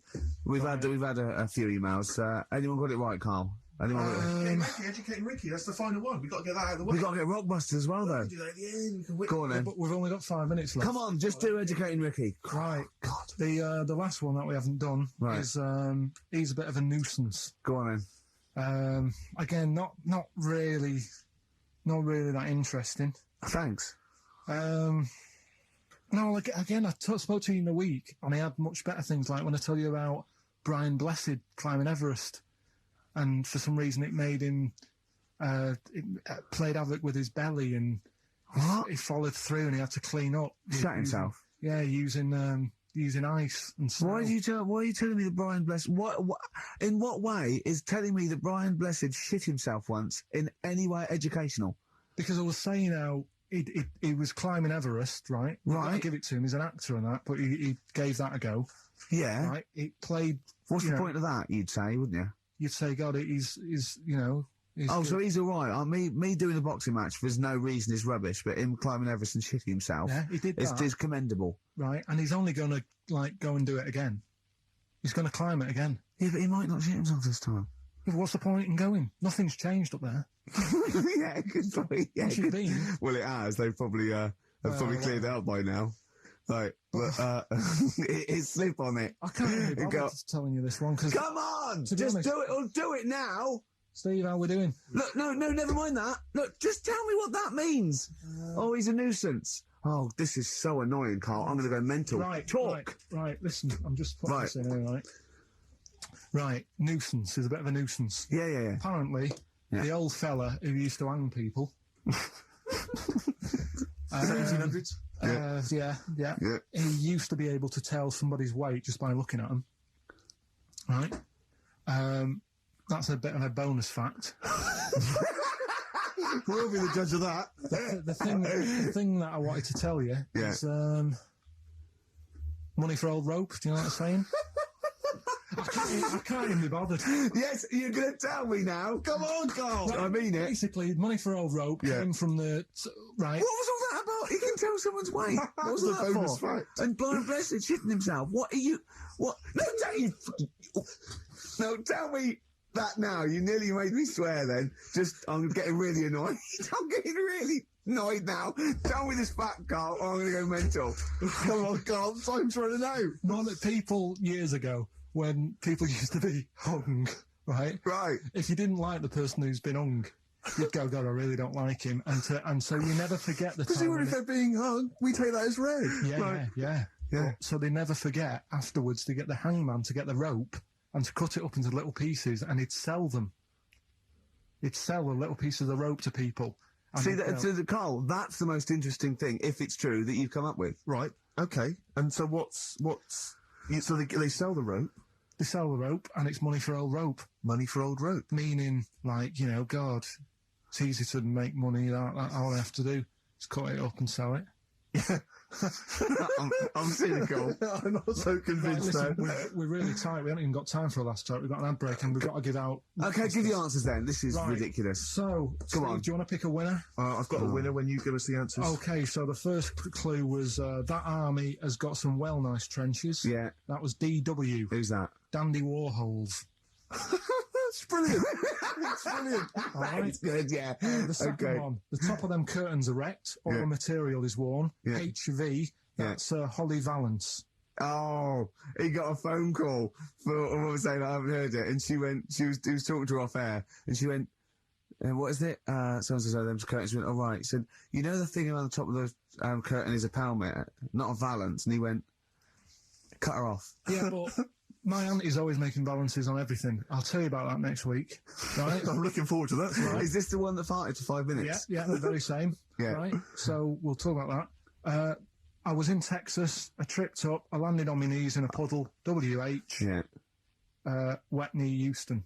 Right? Wet knee Houston. Yeah. So, You're a maniac. Richard Ashcroft, Science of Silence on XFM 104.9. I love that. Yes, correct. He's one of my favourite artists now. I just think, I don't know why he's not ballistic. He's got everything. He's like one of our best rock stars. I'm Ricky Gervais. Hello there. You're Steve Merchant. I am indeed. Karl Pilkington over there. Big day today. Really? Yeah, for Karl. He hasn't been looking forward to it. He's been whinging in the week. A couple of things. He thinks he's overworked. He thinks he's overworked here, and he's stressed. And he's got to do DIY. MTV are coming in right to give him the chance of his a lifetime to do just a little screen test. And he's going, well, I'm not going to look good, am I? They're not going to. Why? He said, well, I've got a round head and I'll be wearing headphones. And he's not made an effort. He thinks, oh, they'll put him off. He said, they won't even press record. He's got a spot on his head. I mean. You know what I mean? Also, you're not looking forward to it. You're not excited about it. It's a great opportunity. why is it a great opportunity? to get on MTV. No, but It's money for old rope. yeah, but look what's happened to people like Jeremy Speak, whatever his name is, and all Jeremy that. Spike, yeah. Yeah, and yeah, slightly different. Why is it? Well, See? you're making it in the industry, and you've got something to give. He happened to be around when they were filming an airport. Do you see the difference? All right, the other one then, who's on a boat. Same thing, she's although at doing least she had a incredibly skill. She had a skill, you know, she can sing, you know. Well, it's just... I think it can all go wrong. Do you know what I mean? Of course it can. So can sitting in your little room moaning about nothing happening in the world. You know, he wanted to stop educating Ricky because nothing had happened. He said, look what happened last week. I scoured the net. He said, all I found was a dog in a car wash and a parrot and a vicar. I'll tell you what, there ain't much more going on this week. Well, you're talking... listen, me and Steve, yesterday, we took a day off to prove you wrong, and we've come up with two of the most incredible things I told you about, and they're amazing. So there are things out there, or is it but just go for truth. Go for truth and science and discovery. Fact is stranger than fiction. You don't have to revert to sort of like God and ghosts. I know, yeah. Do you know what I mean? But the funny thing is, you know, like, last couple of weeks I've been saying there's not much going on. Yeah. I found out when I was looking that there was a day in 1930, right? It was a Good Friday. There was no news. There was nothing going on. They had to put a music video on or something on the telly because there was nothing going on. Play a record. We're going to play some classic tracks today. This is Debaser. Pixies, Debaser. I was looking forward to playing that. Came and said, Karl, I'll play that. I was looking... he put it on. Lauren just called through and said, we played that in the last half hour. Embarrassing. Yeah. So, It's really what is the point of having a producer if he doesn't check things out? So, I mean, it's a good track. I mean, I'm sorry if you heard that twice in the last hour. Go on, So what I'm going to do is listen to everything all the time. I've been running around. I get in early on a Saturday. We got in about the same time as me. I went out and bought you some biscuits, so you're happy. I put the coffee on. Yeah. I've sorted what prizes we're going to give away. I've been running to the library getting you certain tracks. Yeah. I can't listen all the time. I'm doing my best. Well, I'm not sure it's good enough, Tom. I mean, I'm worried when MTV come in, if they've heard this kind of shoddy production, they're going to start to wonder what... Is it the same songs every 5 minutes anyway. Sorry, are you sort of overworked because you were on Zoe Ball show talking? Oh, hello, what's going on here? Well, I was he was exclusively on our show. No, I was in the car. I seem to remember, Rick, he was a nobody that got a chance to come on air and talk about that. And guess now what he's getting auditions with MTV? Guess what he was talking about on Zoe's show? Oh, hello. All the jellyfish stuff and all that. About Can't getting believe it. Recycling material that you've done on this show. I phoned in, right, and I went, stop doing material Zoe's boy. He just hung up on me. Well, I had a job to do. Who do you think you are? Your ego has just gone through the roof. Hang on a minute. What? I had a job to do in the week. They asked me to drive the desk for Zoe, right? They didn't say talk. Zoe, if she talks to you, you can't just ignore her. Yes, you can. Well, you Who can't. is she? Who does she think she is? You made a promise to us, a pact, that you were our kind of monkey. Yeah, What can I do? If someone takes time off, I've got to do it. It's my job. Yeah, but you don't have not to your talk. job. You don't have to use. You're the head of production. We've given you this special gig. This is like taking you out weekends. Yeah, And exactly. you know, if we find out you're getting too much excitement in the week, we'll have to just calm it down. Well, Get another little... well, that's it now, anyway. It was only last week. Do you know, I feel like kind of solid. I feel betrayed. It's like you were having an affair behind our back. Yeah. And you rumbled He it. was doing all the stuff. He was doing all this like, oh yeah, jellyfish and this, jellyfish Yeah, because that. she was asking, and I thought it was a good way of promoting this show, actually. Oh, did you mention the show? Yeah, I did at some point. Did you? What did you say? I just said more about that on Saturday afternoons. So you talked twice. I only heard you talk once. So you're talking all the time. Well, about 5 times in the week.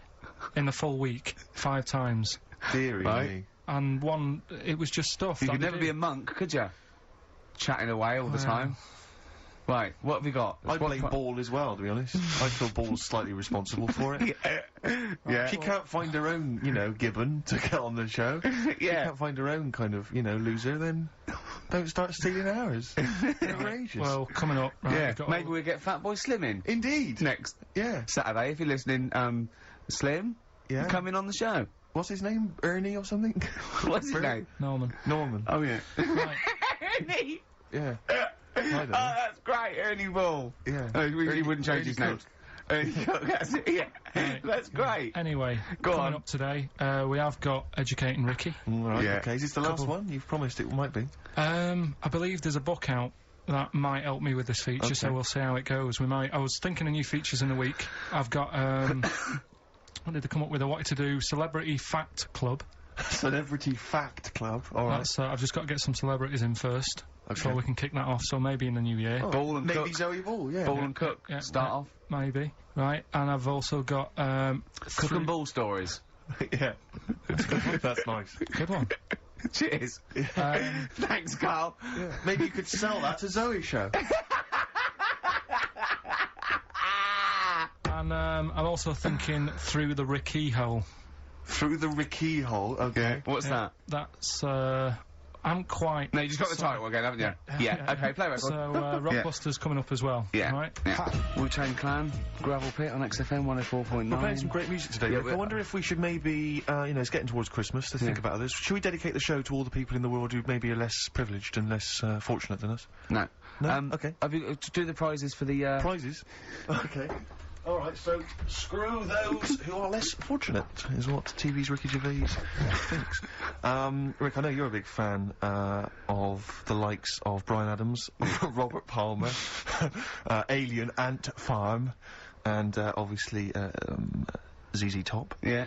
And so you'll be enjoying the best air guitar album in the world ever, Volume 2. Yeah, sure.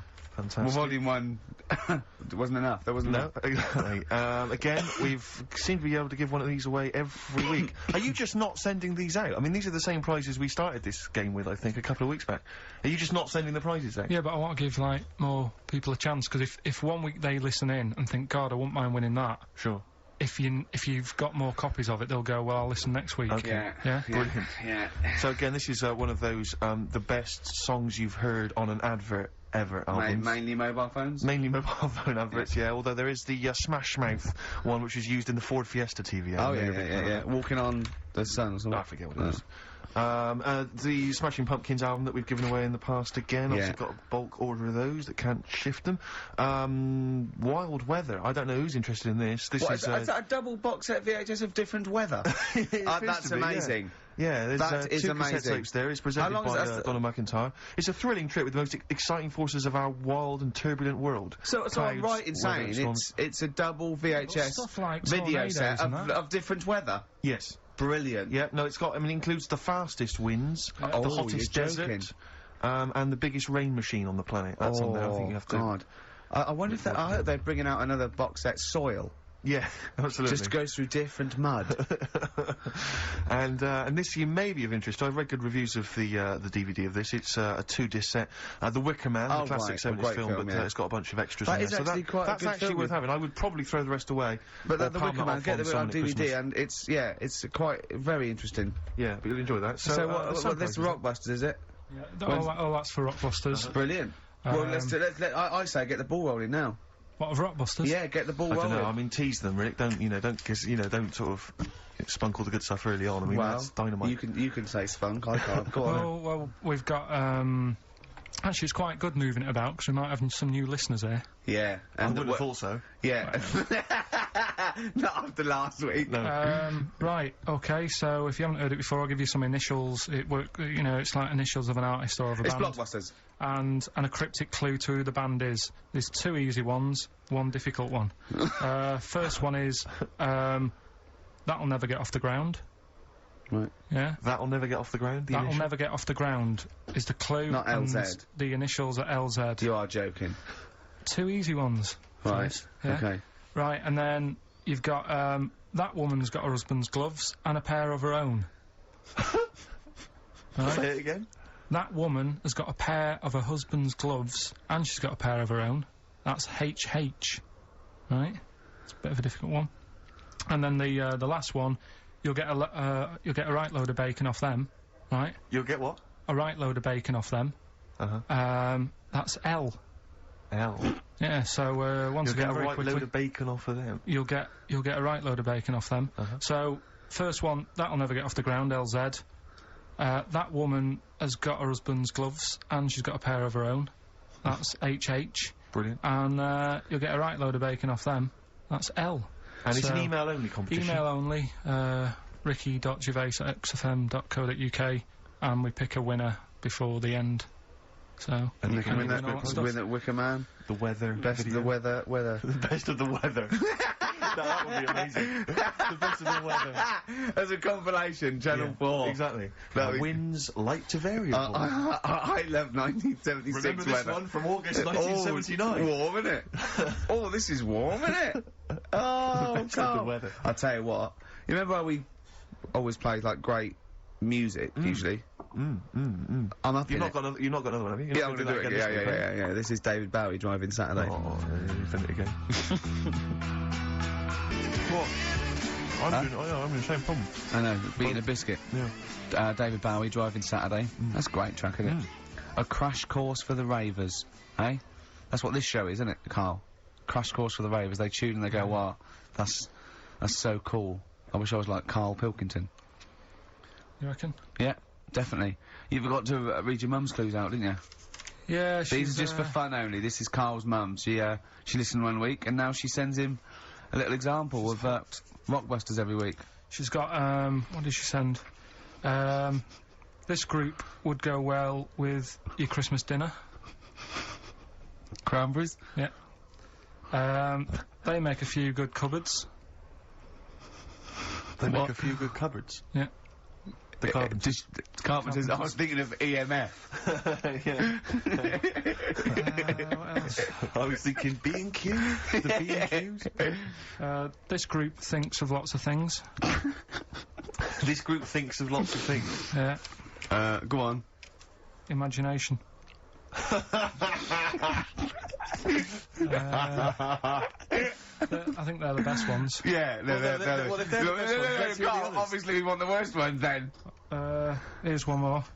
She'd really like Blackpool. She'd really like Blackpool. She'd really like Blackpool. Fairground attraction. Not bad. Yeah. Not bad. Right, so there's Does she write anything else in the letter, or does she just send them like on a scrawled on the back of, I don't know, a till receipt? She did with the first one. Now it's just the Rockbusters. Right. Really? She doesn't bother asking how you are, or I'll speak to her in a week on the Right. phone. So it Yeah. doesn't- what kind of conversations would you have then with your What mum? does he What say? sort of stuff? Do you moan about how overworked you are and stuff to her? I mean, they're always surprised when I'm getting in late and that. It's like, what have you done today? Well, I've just got in from work and it's like 8:30 at night. A lot of people get home at 8:30, Karl. Next. Just saying, how's the flat going? I was Yeah. asking my dad some DIY tips the other day. Usual sort of stuff you talk with your mum and dad, really. Yeah. Yeah. Talking about the bisons with them. I was With watching, did you watch The Mammals in the week? Oh, I missed David it. Attenborough. No. I was thinking, actually, right, all this MTV stuff, if there's one reason why I'd like to do it, Yeah. is I was watching Attenborough, the Mammals programme. I reckon I could do something like that. Right. And just have like me, instead of Attenborough, like a young sort of fresh person, Yeah. watching like certain animals and saying, do we need these? Do you know what I mean? Yeah. Oh, God! What's going to be death on earth? Well, just, That's amazing! Yeah. Do we need these? And, No, 'cause there's and loads of the stuff. audience at home would vote. Would there be some kind of yeah, telephone like a vote? vote out system. Oh, But the that- thing is yeah. like, it's something interesting that Attenborough was saying the other night on Do we need these? on Jonathan Ross's show, on his telly show, right? He was saying, he said you could take all the humans off the earth and it would carry on. But take, like, some animals off it, mammals and that, you got problems on your hands. I thought that was quite interesting. Yeah. So it's like, the question is, do we need these? Is that part of the big thing? Right. Like jellyfish, Yeah. we've talked about jellyfish. Yeah. Yeah. So which mammals in particular were You talked about that on watching that Zoe you Ball thought- show, haven't you? Hey? Which mammals were you thinking we don't need when you watched the show the other night? Any in particular that you thought they don't need them? They're not of interest. Well, I like whales, but I don't know what they do. And Okay. they're taking up quite a lot of room. Sure. But stuff like, Yeah. but like jellyfish, I looked into because Yeah. I well, was know you talking don't about like them, and they were saying they've got no eyes, no heart. There's something like 97% water. Yeah. They're blind, and they do about 33 miles a day. Right. So it's like, do we need them? Could we clear them out? Yeah. Yeah. What? A big net. That would be the programme. What? Right, we'll get rid of them. Next week we'll be looking at Rhinos. I think it's genius. Honestly, I think it's genius. And like going along sort of like picking up sea anemones and going and just lobbing them into the sea. Well, what do you think about MTV doing that? And then I just, in between the bits, Play music I videos? play music That related relates to to it. fish, so I could play like fish, Yeah. like Rock Guy, or the Rock- animals, Rock lobster. yeah, or what else could This I get could in run there? and run. What other songs have got animals in them? The Well, monkeys, could play the monkeys. Yeah, there's about 1 million, so let's not start this. No, Yeah, but do you know what I Yeah. mean? So do we need this?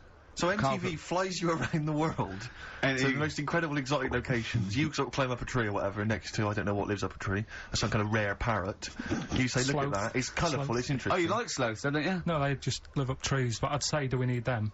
Why? Well, what do they do? What do you mean? What do they do? What do you want from an animal? Carpentry. What Well, do you like, want? I don't like scorpions, right? Right. But then I found out they look after those monkey things. They're not monkeys, they're Whatever. lizards. Well, all right, yeah, them lizards. They look after the lizards. So there's a reason. But do you need the lizard? Could be your Well, next yeah, question. because the local people made shoes out of them. But not when the scorpion protected them, they didn't. All right, we don't need them then. Okay. And so ultimately, would anyone decide? I mean, do the animals kind of get a chance to mount a case for their survival? I mean, is there maybe someone that comes into their corner and sort of defends them? I'd have like a David Attenborough type character who says, Right. well, they do this, and I'll go, yeah, but do we need that doing? Yeah. Yeah. Okay. Yeah. And so what does an animal need to do in order for you to feel that it sort of gets a chance of life? I mean, like a pet, like an animal, like a dog maybe, or a cat, I mean, they give a certain affection to its owner. Is that a valid reason to survive? Not particularly for you. Not really. No, I've okay. been saying that, though. Blind people use dogs, so they are useful. So dogs are useful. Same Farmers burners, use they often dogs. save people, don't they, in Yeah. snowy weather? Cats. I'd have to think about it. Okay. Keep the mice down. Yeah, but you got rent-a-kill. Okay. So what I'm saying is something that will affect the world. Right. I think you'll find everything does. I think you'll find everything does. Except Karl. I'm not sure what effect he's having on the world. I tell you what, though, Steve. Right? Did you watch the mammals? I did see the mammals. They had bison on it. Right. The weirdest looking things you've ever seen. Yeah. They've really Again, got, you're on dangerous ground here, Carl. but they've really got a. It's like decide what you want to look like. It's just a mismatch of stuff. It's got a really big airy head, Yeah. And like you. sort of bald at the back, Right. sort of It sounds like thinner. someone you went to school with. Was there two of them? Oh, brilliant.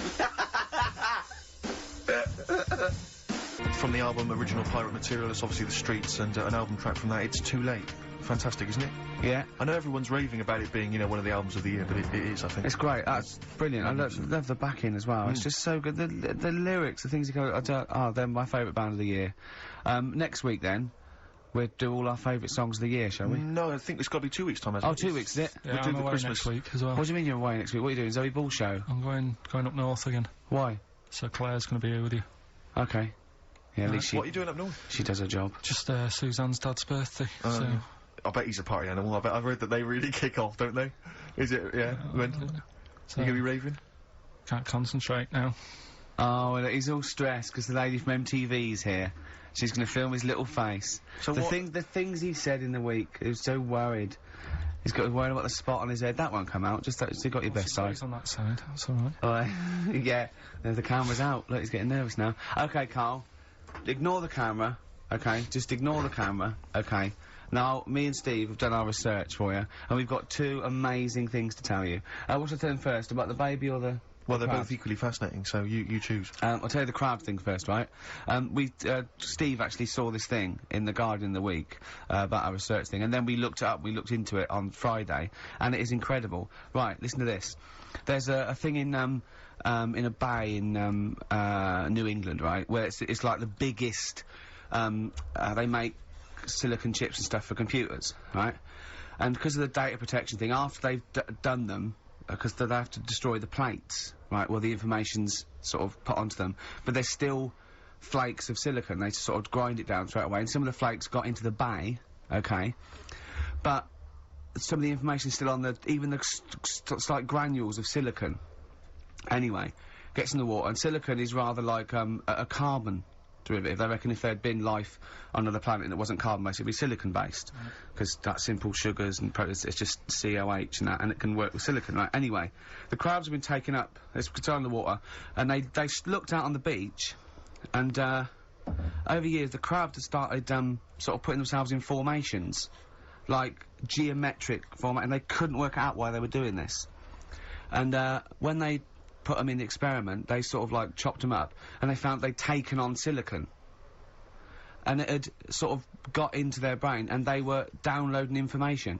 They picked up little things, because it's just chemical, you know, like electrical impulses had got information off the silicon chip, and they were interfacing it. But this is the amazing thing.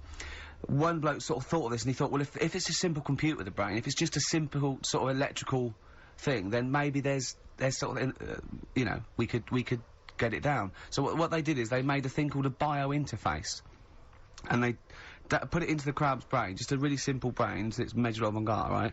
And it got impulses from it, and they were getting, like, computer readouts, just flashes of, like, symbols and geometric things right on this screen to read the crab's brain, and it was stuff like, you know, fragments of a... what made them do this in the first place? Because they saw the crabs behaving differently. They were behaving differently to each other. They were just like, they were, you know, intelligent, and they were sort of solving problems and all this sort of stuff. Anyway, when they downloaded the thing, it was like they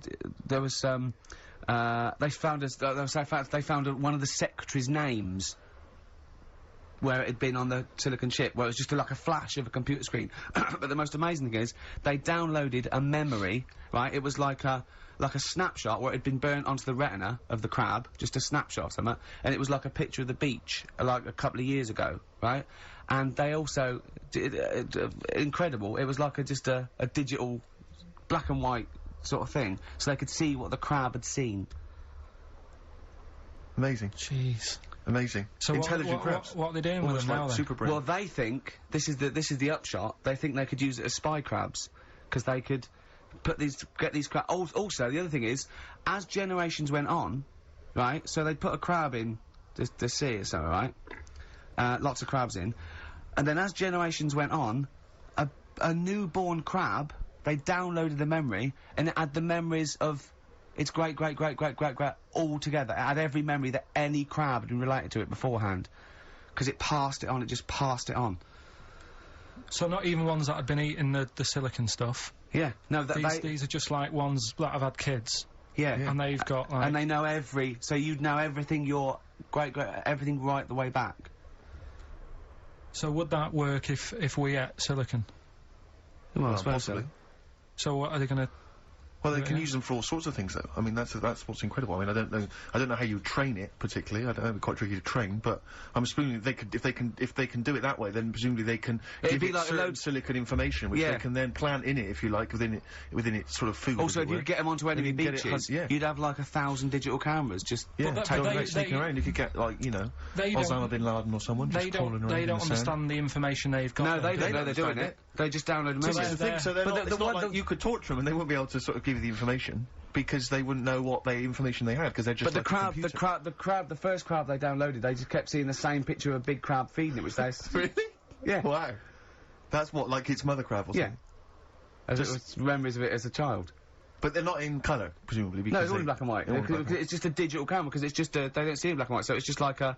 I don't know, I think it's burnt onto the retina or something. And, the only one that they kept were the ones they saw a lot of the time. Wow. I mean, in a way, some of the educating Ricky I've got for you today is on the similar lines. Right. Oh, you've got to be impressed by that. You've got to be impressed by that. That's pretty good. I mean, I'm interested to see, you know, what they do. What they do with what the crab developments are. But yeah, no, that's pretty good. Yeah. But I mean, amazing. Yeah. Amazing. Well, just digest that information, because that's not even the most impressive one we found. I think it is. I suppose it's pretty impressive, but the next one's maybe more shocking. Okay, right. But let's play a tune, and Ricky's got another extraordinary. Oh. The Cure, love song, classic, on XFM. So that's the crabs that you can download their memories. But what about other animals that are in the sea, in that same sea, eating the stuff? Have they tested them yet? I don't know. I think they just took it on because their biology... something to do with, I presume they could take up minerals, and, you know, I don't know why.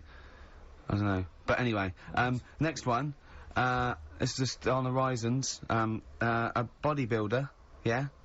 This is freaky. Married another bodybuilder, right, and they're pregnant. And they had these tests, and the baby was very large, but it was causing it pain, right, in the thing, right? And after... It's almost bizarre, and like... Yeah, after the female woke up pregnant after 7 months, and the baby... was walking around? No, it forced its way out of the vagina. Oh, no way. Yeah, it forced its way out. And it was... Because it almost had, like, super strength, like... And it was pulling her along by the umbilical cord, and they had to... And it was a stone. Extraordinary. That's freaky. I mean, you because talk it- about yeah. freaky stuff. That's made up. What? It wasn't pulling her along. It yeah, was. well, no, it was pretty. She could Yeah. feel it. Exactly. And it was, do you know what I mean? Like, just went, and just sort of squeezed Just its way got out because it was Just ready. climbed out. Because all the hormones. Because it and thought stuff. it was ready. Oh, God. Imagine that. Just waking up and finding that in the bottom of the bed. Freak you out, wouldn't it? Because you'd think it was a nightmare initially. And it had hair and everything, didn't it? Yeah, because all the hormones, there, like So a hair, there almost like a beard. there was something in the week about, you know, you've got test tube babies and that now, haven't you? But they've managed to do it. I only caught half I the knew story. he'd be more impressed by the crabs than that. He doesn't care if it's No, human. I am. I'm telling you Go though, that there was something. I only caught half the story because I was busy. But there's something about babies being able to be born without having any people involved. Or something. It's like putting them in the oven or something, and it's like a cake. And after a certain amount of time, it's ready. I think you can buy those in Argos for kids at Christmas. It's my first baby kit. Yeah. Yeah. Yeah. There's Play-Doh, I think, that they can buy. Yeah. So what do you think of that then? The baby one. Yeah. I prefer the crab one, Yeah. but the baby thing's pretty horrible. Yeah. So it was bigger than like the average. Both made up. We made those up. Yeah, they're both rubbish. They're both I mean, bullshit. they are both rubbish. Despite the fact they're both rubbish. Yeah. They're interesting. We made those up. Both those stupid stories up. Yeah. Imagine downloading a crab's memories and seeing its mum feeding it as a child. Both apps are rubbish. I had trouble. Yeah. I know I was going to have trouble with pushed its way out of the vagina. Yeah. I practiced that about 30 times yesterday with Stephen. I was going, I'm not going to be able to do it, mate. Yeah. I'm not going to be able to say that. Yeah. Are you disappointed? A little bit. I mean, the baby one's a bit sort of out there. Yeah. I wasn't really having that one. No. But the crab one, See, now, what's interesting, I think, is a useful experiment, Karl. I don't know what it's taught you about yourself. But would you say that that's revealed to you a certain thing? I don't know, maybe... that you're a bit gullible. I mean, you know, what I'm saying is maybe you shouldn't accept or swallow your hook, line and sinker everything you read on the web. You not think maybe a valuable lesson I there? feel bad because I said to Steve, he won't be annoyed that we conned him, he'd be annoyed that they're actually not true. You'd love that crab thing to be true, wouldn't you? it wouldn't surprise me if it did happen one day. Sure. Yeah. So, and then Yeah. he'd laughing. And it's in the break when I said about the crabs, you went, well, I'm keeping them then. Yeah. It's cute, yeah. Right, well, I know what you're getting at with the educating Ricky, but, you know, Let's see. you've got 3 titles Yeah. that I tease you with, different stories. You take your pick and I teach you something. That Yeah. did happen. That's a little bit of venom. Uh, Yeah, go on. First one is, don't rub it too hard, you'll get a rasher. I bet that's bacon related, knowing you. You've got enough is anus. Say that again. Enough is anus. Enough is enough. Well, But it's changed to enough is an anus. yeah. And Okay. you've got, Yeah. you've also got, will it be a bloke? Oh no, will it like a bloke or a woman? What? Will it like a bloke or a woman? Will it? Yeah, Will it like a bloke or a woman? Wow. yeah. So they're your 3 stories Okay. today. That sounds exciting. Okay, stuff. well, I'll have will it Well, we're like... going to play a record now, Rick, surely. Yeah, And, okay. and come back with... Sorry about the crabs and the big educated Ricky. baby. All right. It's a valuable lesson learned. I'll think of a title for him. Yeah, Oasis. The Hindu Times. Karl just did his little screen test down the lens, and he went. He said, "Just look at the camera." He went, "Right. Do you want to know about MTV?" She went, "Well, it might be VH1." He went, "Right." It did Rockbusters. Then said after the break, some Genesis. I'd dear. watch it. You didn't tell me she wanted all this. I thought you said, because I said you just bring your own camera in and we'll put it down on some tape and pass that on to her. Yeah. Yeah. So now, I'm doing 2 jobs at once again. This is what I'm saying to you in the week. I'm juggling jobs all the time. I tell you. Right. Come on then. How much do I get? He looked straight at the camera and said that. Right. So, 3 stories. Don't rub it too hard, you'll get a rasher. forward Enough to that. is anus. And, And we'll have that one then. that one. Yeah. Right, well, do you believe in palm reading and stuff? Yes. Sorry. Yes. Yep. Yeah, of Yeah. course. Sorry, I forgot. Yes, of course we do. Right, well, there's a fella who, he used to do palm reading. No, yeah. But a lot of people, he found that when he went up to him in the street and said, "Do you want your palm reading?" He was like, a lot of them were like, you know, "Oh, I've you know, I'm a bit ashamed of my nails and stuff because they're a labourer or they're a cleaner or something like that." I know a lot of labourers are slightly embarrassed by their nails. Yeah.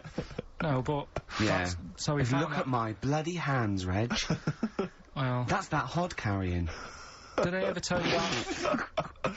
Did I ever tell you that I got picked at school to make tea and serve biscuits to old people because I've got good nails? No, go on. Is there any more to the story? Oh, that's about it. I mean, we used to do, like, I think the head teacher must have been getting something, maybe getting his mum in there for free or something in Soul People's Home. So he offered the kids of the school, he said, "Right, all sit at your desk and put your hands on the table," and everyone did. And he walked past mine and he said, "Not bad, not bad." Yeah. And he said, "You've got the afternoon off, you can go and serve biscuits and tea to the old people." What did you say? I said, "All right then." Was that? Yeah. Good afternoon. But anyway, Was so it? these... Yeah, well, what did you do? He just sort of walked around and went, "You all right? Do you want bourbons or digest?" I bet you get on with old people, wouldn't you? was all I'd love to see you, maybe Especially the senile ones. yeah, no, but I'd love to see you on VH1, just in a link, and just go, you know, they've just played, Robert Palmer, right, and it comes to you in a little park, and you just sit next to an old lady and go, "Alright?" And you go, "Yeah, not too bad." You go, "What do you think of London? Crap, innit?" And she goes, "Yeah, it's awful, innit?" And you just have a talk, and you go, "Alright, well, she doesn't like it, in excess." Yeah. That's what I'd like to see. I still think my idea is better. But so what are you going for then? Oh, you've picked one, haven't you? Yeah. So this fella. So there's palmists going around the streets. Yeah, he's going round and there's a lot. Randomly trying to give they're palm readings. They're losing money, hand Right. over fist. Yeah. All right. So they said he's what he's done. He's reading people's bottoms now. Sorry, whoa. You just, I didn't quite follow that. He was a palm reader, that wasn't making money, so now he's going up to people in the street and saying, "Can I see your arse?" Basically, yeah. So from being a palmist to an arsonist. Well, they just that's what he does. He said these same sort of lines and that you get on your hand, you get them on your bottom, and he can read them. Right. Yeah, he's not a pervert, really, or making up as he goes along. No, that's it. That was that. So, sorry, if a man came up to you in the street and said, "Can I have a look at your arse?" Can I read your arse? You'd drop your trousers, would you? No. If he went up to him and they said, "Oh, I'd rather you didn't because I'm a labourer. I've got bad fingernails." No, that's why I've seen. That's what a lot of labourers, they're showing their cleavage. You think, but actually they're having their arse read. Absolutely. That's what that's what it is. And then right. So is that the end of the story? Yeah. But then because That's it. Educating Ricky is there's a bloke who reads arses. No, but You're a then- mentalist. but no, but what are you then- talking about? But then, do you know, like, now and again I come up with a little jokey line. Thought Yeah. I'd make an effort today for VH1 or MTV. Yeah. Little line there. Don't worry, it won't last. It might just be a splash in the pan. Okay. Phil Collins next. Yes, let's play some Phil. Let's play some Phil. Oh, this is the best show. I mean, off air, obviously. I'm sure people at home aren't enjoying it as much as we are. But Karl is continuing his, what do they call this? A screen test. Yeah, that was let down by Radiohead. Karl, what are you It's out of thinking? order, What are you this. thinking? I What just you think? think it's not right, really, is it? I'm trying to do a job Yeah. whilst trying to get another job. Do you know what Yeah, I mean? but a lot of your presenters are on MTV now. Yeah, but I don't- All of them have got Zane in their name, but you know, yeah, it's not really right, is it? go on. But, right, so You we better go get on that with out of you. Carl Zane Pilkington. Educating Ricky, will we carry on? Yeah. Right, you've got left. Don't rub it too hard, you'll get a rasher. And Yeah. will it like fellas or will it like women? Well, you said wool before. Yeah, will it? Go on then, I'll have wool it. Right, now this is similar to the one you were talking about before, right? They found out that, They. Yeah. scientists Oh, yeah. have found out 17th century? that, like now, 1 in 10 rams are gay. 1 in 10 rams are gay. Yeah. Yeah. So that was like Wallet. That's how I could get that in. They got a load of gay and straight rams. Right. Right. They worked out which were which first. They said, right, that bunch there is a gay bunch, They looked better. They just had more pride in their appearance. and the other ones, you know, the straight ones. And then they gave them to this scientist and said, right, go on, do what you got to do. And they took the brains out of all of them. Just to check. And they did tests on the brain, and it worked out that they've got something smaller in the brain. The gay ones have got something in the brain that makes it smaller. And they said, right, well, that's probably how it's going to work on males, on like males and females and like humans. So you took from this that gays have smaller brains than straight people. No, there's something in the brain. Right, go on. So if someone's saying, you know, oh, I'm a gay, or they're not sure or whatever, they will now be able to find out. So you can go to the doctor and to find out if you're straight or gay. Is there any gay in my brain? Let's have a look. Do. You've got a little bit of gay in you, yes. There's a little bit of gay in there. Yes, you've got the, you've got a little bent cell there. Well, that's why they did it anyway. I don't understand how they could differentiate which were straight and which were gay to begin with, before they then gave it to the scientist. Wasn't that what the scientist figured out? How could they tell? Were they There's sort one of theory mincing that around it's the genetically pill? determined. There is one. There is a theory that's genetically determined, but I don't think it's as easy as pulling a sheep's brain apart and finding a little pink sort of like blob in there and going, right, we've taken the guy out, now he's going to go and shag some ewes. I don't think it's that straightforward. Although homosexuality does occur at a similar sort of rate in animals, I think. Yeah. Yeah. So You knew that, didn't you? So that's that one. I mean, I just like the idea of the farmer figuring out which is straight and gay. Well, Yeah. that one's wearing quite a camp-looking neckerchief. Yeah, so I'm yeah. thinking maybe he's gay. Is that yeah?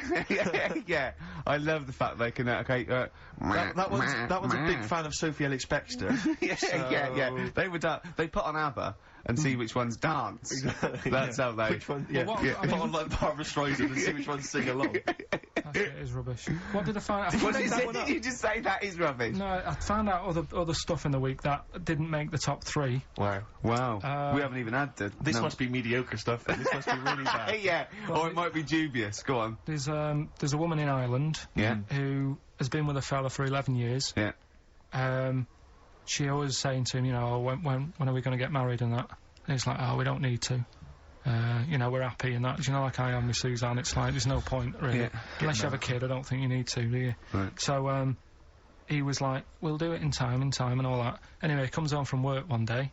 He says, oh, go on then, we'll get married. She was so shocked, her hair fell out. Did you get that? Wow. So, That's extraordinary. What did he say? Oh, I'm not marrying you, Baldy. yeah.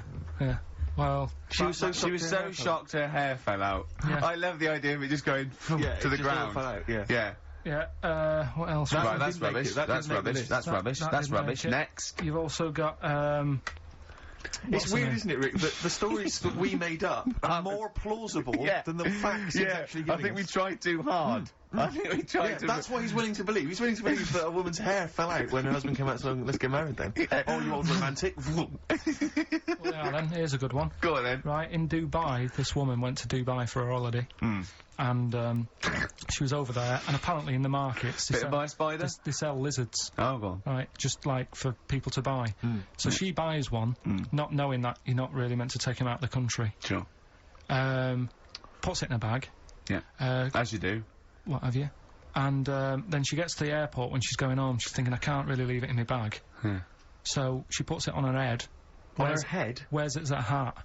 She wore the lizard as a hat. Yeah.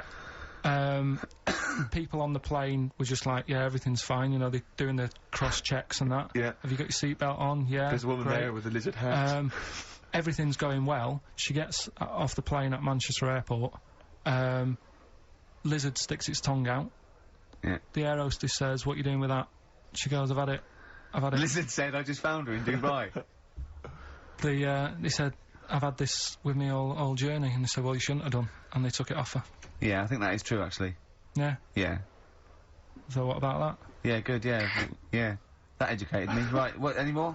Well, what's that taught you? That's taught you, you know, Be careful when smuggling lizards Yeah. back. And some kind of hat. Yeah, just say, lizard, keep your tongue in, you Exactly. twat.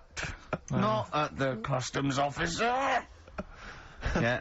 And, what else have we got? Anyone didn't quite make it? Anything to declare? I've got a lizard on my head. We've got an old saying one if you want that. Go on then. Are these ones? Sorry, are these ones that didn't make the list? These are ones that didn't make it. Oh, right, okay. Because I always get more in than I need to, just in case. Just think if someone's just tuned in now. Is Anders listening? Is Well, I'll tell you, Dickie bizarrely, Anderson? I've got an email from Richard Anderson, Dickie Anderson. Go on. The Dick Machine, which The big dick. the big dick. Which Yeah. now this is interesting. I think we're wearing him down. Ricky, I think your show might be improving. Go on. That sense of despair and loneliness I normally feel when listening to your show doesn't seem so bad today. He's That's Richard desensitised to it. Anderson. Yeah, exactly. Or he's given we're up. wearing him down. Or he's just given up. Yeah. Yeah. I mean, you listen to this long enough and your standards will drop. Let's play a That's the tune. problem. Let's come back with some more Karl's. Yeah, I don't want to use the word facts. No, They seem right, they seem appropriate. he's got more screen testing now. The camera's ready for you. Yeah. Feeder, just around feeder. That's my favourite feeder track ever. It's bugging me. It's just like a ride track from about 10 or 15 years ago. So if you know, put me out my misery. Email in. It's just like a ride track from about 1990, and I can't. It's just the beginning. Drive me mental. Ricky.gervais@xfm.co.uk. Yeah, well, half hour to go. You've done your screen test. Yeah. Reluctantly. I think you had just such the wrong attitude. Well, it doesn't matter, does it? If I've told you before, if things are meant to be, right, they'll happen. That's how Yeah. I've got through my life, right? I'm 29 now. Yeah. Never 30, planned. ain't you? Well, yeah, 30, but the camera's still on. Right, so... and everything I've done in my life, I've never sort of planned it. Do you know Is what that I how mean? you stormed through your exams? Well, your GCSEs? look at the school play doing Little Donkey. I wasn't planning that day Sure. to do the drums. It just on the night I couldn't help myself. And you stole the show. What happened? What do you mean? When you know when all the kids were playing Little Donkey, I wasn't meant to be doing my drum set in that track. I was only meant to. I think I was doing the We Three Kings or something. But when they started doing it, the tune, I couldn't help myself with the drumstick, just like tapping away Right. at the drum. Yeah. And then when it came on, I was like, oh, and I started doing it, and like the teacher looked over at me, and I was like, oh, I shouldn't be doing this, but she sort of gave me the nod as if to say, it's all right, carry on, it's sounding good. Then after it, she went, you know, they love that, you can do that again tomorrow night. Yeah. So I got like an extra part in the play and that. Yeah. That wasn't So planned. you were doing the drum part to We Three Kings over Little Donkey. Yeah. That's weird. That is like Fatboy Slim or something, isn't it? When they mix up. No. Or Start Mobile. mashing it up at the age of, what, 8? Yeah. And that's what I'm saying. And It is wasn't that planned. when someone was filming it and you could hear your dad on the camcorder going, he looks like a twat? That's the one, yeah. Oh. And that's why I don't want to be on the telly, because I'll always have my dad's sort of echoing voice just saying, he shouldn't be on there, he looks like a... That's it. So that's why I'm a bit sort of nervous about this today. Really? You think it's sort of quite Freudian in a way, sort of? Yeah. Your attitude is que sera, sera.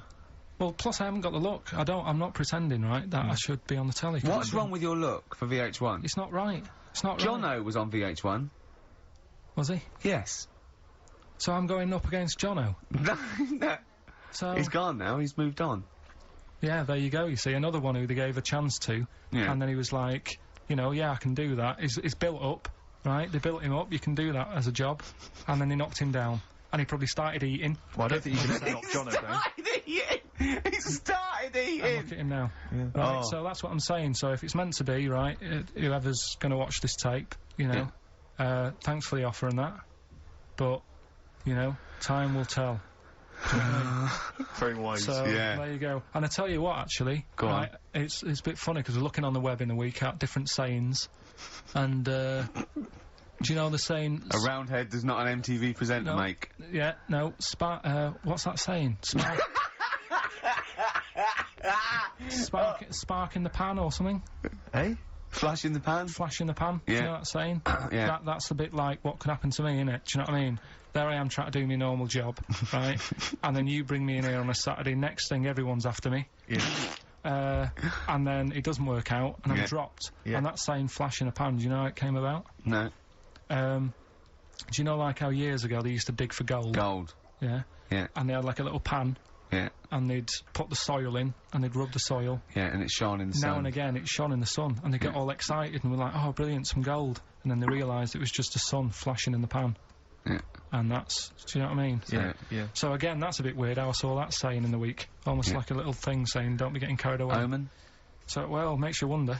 But anyway. Not really. So, tell you things that make you wonder. You saw Darren Brown. What did he do? Darren Brown, no, he's no, extraordinary. Yeah, I told him, but I said, You should a lot of people don't realise who Darren Brown is, and he is, I we think, the best illusionist in the country. we went to Jonathan Ross's house for his birthday. I didn't. No, me and Jane, and we went there, right, and there was lots of people there, and Darren Brown was there. Jonathan got Darren Brown to do it, and it was incredible. He did all these tricks, right? I mean, incredible. It was just amazing. And he did one with a bloke who was there, a friend of Jonathan's. I think his name was Ray, and he got him to give the pack. He said, "Count the cards," and he counted out 52 cards. Yeah, he went, "Think of any card in that pack." He didn't touch it yet. He's counted 52. They were in his hand. He said, "Think of any card." He said, "What was it?" He said, 3 of spades or something. He went, "Find it in the pack." Couldn't find it. He said, "Count the cards." There was 51. Right, and he couldn't find the card, and he had no idea. And we forgot about it. He went, "Oh, it's gone wrong," and he forgot about it. And he kept, 3 minutes going, "I wonder where that card is," and he kept looking at it. Went, I found out that about a week ago, Ray went into hospital with an appendicitis. Yeah? And the surgeon was really, so there was something crumpled up. There was a thing, and it was a card. It was the card that was in his thing causing appendicitis. And when he came out of surgery, there was a card from Darren Brown saying, "Was that your card?" That's amazing, don't you think? I mean, that's, like, incredible. Thing and then a crab went, "I know what it is. It's a 5 of spades."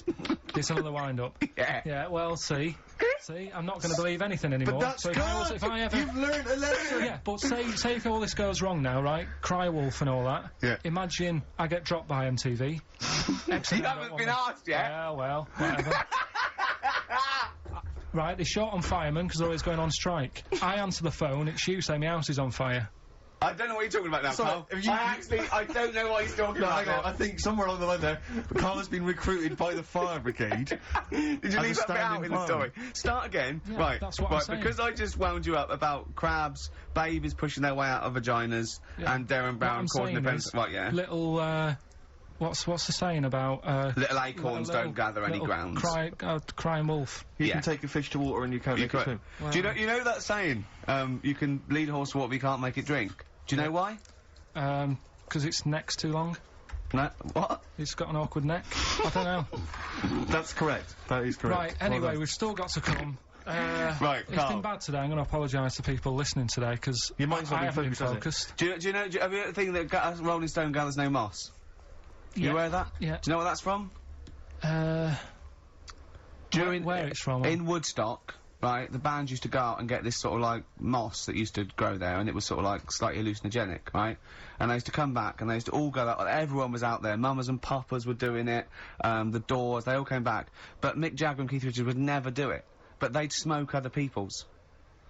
Yeah. A Rolling Stone never gathers his own moss. That was what it... seriously, Karl! Right, that's so the we've truth. still got to come. Rockbusters. Have you heard the saying, "A fish in time saves 9"? The clues were... Have you heard that? That'll never get off the ground. LZ. You've got... Have you heard that saying, "Out of the frying pan into the saucepan"? You've also got... Karl. I'm trying to hold it together now.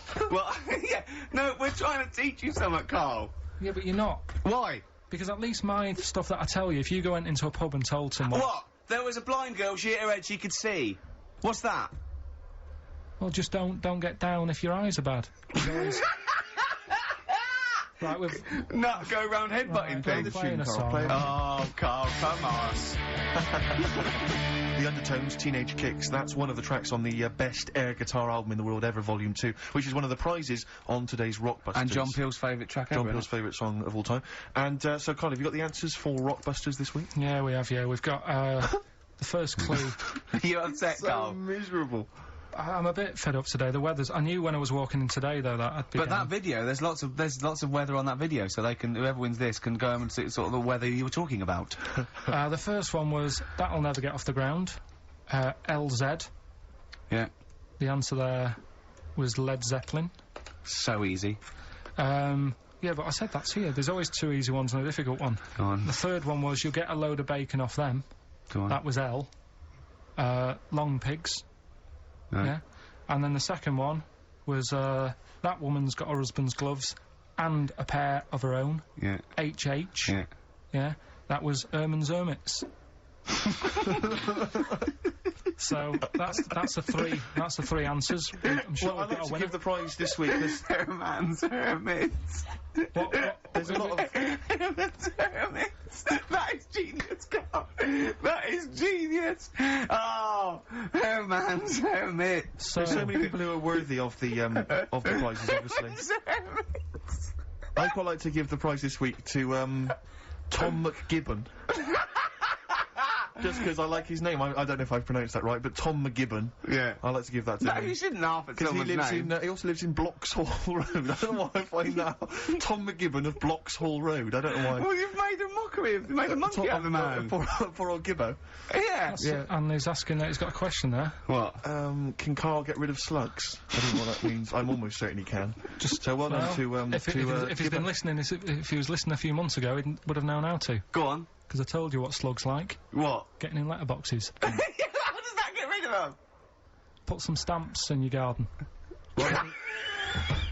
They like, they like stamp glue. So, Yeah, that's and sort how of did that, how does that get rid of them? They keep coming back, won't they? Then he goes, I can't believe it, we'd have to climb those boxes now. There's a fella leaving stamps just out give it for a us. go. You've won some prizes and I've sorted your problem No, out. how does that get rid of slugs? Leaving stamps out for them, their favourite food. Because It's like planting a load of lettuces, they love that. well, it depends where he's got them. I thought he meant he's got them in his house. Okay. So, Oh, to I put don't know. stamps on the outside, they go, there's loads of stamps out here, lads, let's leave this house. right, so Let's get out of this house. we've got one more. Go on. Educating Ricky to Go on and quick then. I need educating. Right. Don't rub it too hard. You'll get a rasher. How was he going to outwit Darren Brown? You said something in the break. Oh, I have to say, yeah, Darren Brown, who we bumped into as well, and he did this incredible trick where he puts £40 down on the table. He says, I can tell you which hand you've got a £1 coin in, let's say 5 times out of 5, you know, so I have a £1 coin in one hand, I put it behind my back, I bring my hands out, and he can tell me every single time which hand it's in by asking questions, by doing various Well, he things. doesn't ask, but he just goes, no, you might have it in that one, you might do the same again, but then you're an intelligent person, you're praying up with it, he goes, so it's in that one, and he does it every time, and he five, gets it's it every time. incredible. It's absolutely majestic. And I mentioned this to Karl. Yeah. And, well, Karl, you tell me how you think you could outwit Darren Brown. Because your dad used to do this trick, you told me. My dad used to play this. Yeah. How old were you? Don't know, probably about 10. So you probably weren't as sharp as you were now, then. So he used to play it, and the way of telling what hand he's got it in, his hand looks bigger. So that's all you've got to do. That's how he did it then! That's So how to catch Darren out, to catch It was a bit Darren out, different because he did it with golf balls, but but to catch Darren out, Karl told me, Rick, He did it with a spud! to catch Darren out, Yeah. the hand which hasn't got the coin in, just make it slightly bigger. just like extend it slightly, so it's slightly larger, and that'll catch Darren out. He'll never be able to So stop that's that. how he did it. or just put £1 in each hand Okay. and wind him up. Just go, no, you're wrong. You are brilliant, Karl. Yeah. Do this one. Did your dad used to do the one where he takes your nose off of your face and puts it between his fingers? Did you keep going to the doctors? Yeah. Yeah, go on. Right, You know how that's done? You know he's not actually taking your nose It's his off. thumb. Go It on. is his thumb. last one. Yeah. Don't rub it too hard, you'll get a rasher. It's been a mess today, hasn't it? What do you mean it's been a mess? It's been a mess. What has? This, What? The show? yeah. How has it been any worse? It's just all over the place. There's no sort of, it's not tight like it normally is. And she'll be going away with this, thinking that's what the show would be like. She listens On to the show. MTV. She knows it's a shambles every week. Go on. Well, don't rub it too hard, you'll get a rasher. Yeah. Do you know the saying, ham it up? Yeah, go on, yeah. Right, well, do you know what it means? Well, it means to overact. Right. Well, years ago, with actors in musicals and stuff, they'd, the actors used to look pretty ill on the stage because they didn't have proper makeup and that. Right. Right. So what they used to do, to make themselves look a Rub bit, their face in pigs? well, they got bacon, rubbed it on the face, and it made the face a bit sticky because of all the, like, you know, the pig fat and bit of lard and stuff like that. And then they'd go and get some bricks. Bricks. Yeah, house bricks. Rub them together, make some sort of red dust from the brick, and then put the dust on the face. and the fat and the lard and that would make the dust stick to the face, and they'd look well under the lights, and that's where they'd smell great as well. Yeah, well, lovely. Everyone likes the smell of bacon. No, but so that's the old ham it up. That's where like it that. comes from. If it's true, I've no reason to think that it's not. So that's your third educating Ricky today. So what have you learned? Nothing. Absolutely sod all. You've got your hamming it up. Yeah. Rams are gay. They know which ones are gay now. Now. And At last, thank God. The fella who can hand read an arse. If you missed the rest of the show, what are you going to make of that? If you've just tuned in. You are a maniac, Karl. So- And you've had your screen test. I reckon we'll be seeing you on MTV or VH1 in the near future. How much is it? How much? I mean, she can't answer. What do you reckon I'll get? Because you see, the annoying thing is, I've just bought a flat in London, Yeah, in central London. yeah, MTV's in Camden. yeah. I wouldn't have bought in central London if I'd have known I'd had to go there. That was to make my life easier so I could walk to work. So now I've got to go out of my way. So I need to cover that. To be truthful, I'm not sure that the MTV gig is a certainty yet. She's pretending she's not sure, but she can't wait to sign me up. Yeah. I reckon you maybe start off with a few little interstitials, just like, what do you think make of that? Or Karl says, and, a few of them. I reckon you'll make a few grand. Why has it got to be music? Why can't it be? I think that idea on the animals is good. I can do film stuff. I can talk about films. Elephant Man. Love that. Go on then, do a film review, quickly. Right, well today on film review we're doing classic films, and today we're looking at Elephant Man, John Merrick, one of his better pieces of work. It's a sad film. I've never really been able to watch it all the way through. Sorry, John Merrick's better piece of work was him being the Elephant Man, played by John Hurt. Yeah. Go on then. Sad film. When I was younger. Tell us a bit about it. What is it about? Who's John Merrick? It's about a fella who's got a funny head.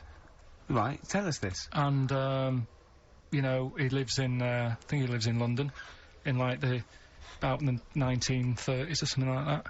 And he's being picked on all the time and stuff. And, first time you watch it, you'll probably cry a bit. And then the second time you watch it, you're just sort of thinking, God, that would be bad. Sort of having a head like that being picked on all the time. Then the third time you watch it, you might think, how does he get his jumper on? Then, I don't know, probably bored of it fourth time. but it's well worth watching, so, Elephant Man, Brilliant. yeah, see it. Brilliant. I think if you want to get on TV, Karl, you'd be better as the subject of maybe like an omnibus documentary. Living with Karl. All my life on XFM 104.9. I'm Ricky Gervais with me, Steve Merchant, and Karl Pilkington. Indeed. Genius Karl Pilkington, as Yes. Heat magazine said. Really? Is that what Yeah. he's referred to now? Yeah, Oh. yeah. Genius. Saying about people tune in just to hear his games, Yeah. such as Educating Ricky. Have you got some Educating Ricky for me? Got some education. I need some education, Karl. That's I coming later. desperately need some education. I want to learn about Chinese kids that are born hairier than average. I want to hear about deaf girls that can hear after their mum hits their head against a wall. These are the things I need to know. I mean, I don't wish to be disrespectful. He doesn't look like a genius. He doesn't look like But then I genius. don't know what a genius looks like. really. Exactly. So, Steve. I don't want to be an unfair. Look at Einstein. Yeah. Yeah. His mum thought he was mental as a child. Where'd you get that information from? That was in the Einstein book. Well, it was in the Einstein book, then it's presumably true. Which Einstein book is that? His Theory of Relativity? The big book of Einstein stuff. Oh, yeah. Yeah, the big bumper book of Einstein stuff. It's for a coach trip, and you have to fill in Yeah. E equals MC1 squared, 2 fish, or 3 hello, and then it's multiple choice, and you fill it. It's great. It's Did his mum brilliant. think, A, he was a genius, B, mental? Most people go for A, but it is in fact B. She thought he was mental at the age of 28. Oh, Karl, you never let me down. You never let me down. So have you got Educating Ricky for me? We've got Educating Ricky coming up. We've got Rockbusters. We've got Rockbusters. Some great places As seen and talked about in Heat. in Heat magazine. It's got really tough this week now. We're not messing about anymore. Right. Got some good prizes. Absolutely, yeah, we'll talk about those later. Because, I mean, was it last week that you had the classic? Was it, I can't remember, I'm paraphrasing, Karl, apologies. Something like, I'm here in Texas, I've fallen in a puddle, and my knee has got wet. Yeah. Wet Knee Houston. Whitney Houston. And Yeah. also, it was last week when there was a little bit of confusion over the one for Holly Valance. Of Right? course. I don't think it was confusion, I think it was your error. No, it wasn't. And it was because- Holy Valance, and you meant Pelmet. Then One. Becky, who called up that time and said, "Oh, if you're getting mistaken with Pelmet," right? She sent me an email in a week saying, "I've done a bit of research. Yeah. It was my fault. I've made an error. Yeah. It is a Valance." Okay. And I know about Valances, as I told you last week at the very end. My auntie loves them, Yeah. right? She makes them. She started off just like putting them on top of the sort of window around the curtain. And then she thought, oh, I can do more with this. Yes. And she had a little coffee table that had magazines underneath, and she said, I'm sick of seeing them magazines when I'm sat down. She sounds like a Pilkington. So, I'm sick of seeing them magazines when I sit down. so she put a Valance round the table. Yeah. She just got balances around everything now. Yeah. Then, next step, she tapes everything. She never actually watches telly. She tapes it all because she gets sick of listening to the adverts and that. Yeah. So she tapes everything. So she's got loads of videotapes and that. And the video used to get on her nerves. When she was watching a film, she'd see the clock changing. Oh. And it distracted her from the film, so she put a Valance round that. Yeah. That's genius. Yeah. So, That is really... Or is it mental? I Only don't Mrs. know. Einstein can tell I us. don't know. She's even made her little Jack Russell look like a hovercraft. Yeah. if you It's stand still, great. that's So it. everything's got a balance. If you go round and you stand still for too long, the chances are you'll get She'll a put a Valance balance around your on. head. Yeah. This is this is Auntie Who, Auntie Nora. and this is the one that farted for 5 minutes. She did. Lest our listeners forget. Lest we Farted forget. for 5 minutes. Called his mum, saying I'm farting. 2 minutes into the fart. She said about 2.5 minutes in. Yeah. God. She said I'm about 2.5 minutes into Well, the my fart. mum said, how long's it been going on for? She said, well, it was about 2.5 minutes before I called you. Yeah. And then it went on for a further 2.5 minutes or something. And then it stopped. And, She couldn't time it because there was a Valance over the clock. Yeah, she because it used to couldn't annoy time her it, when she was yeah. on the phone and you put her off seeing So the time. she was guessing it was 5 minutes. This was one consistent fart. yeah. I mean, it wasn't making a noise. It was just... Oh, it wasn't making a noise. just gas. Right, endless gas. So, there you That's go. fantastic. Well, we started off with a new one, a little bit of Foo Fighters. We like new and old on this show, don't Indeed, we like to mix it up. we? I'd like to play it to the Smiths from their debut album, I Don't Owe You Anything. I Don't Owe You Anything. The lads from Karl's hometown there. Indeed. The Smiths. Brilliant, that one. Wow, I went to Manchester, didn't I, the other day? Went up to Manchester for a What did little you make of corporate.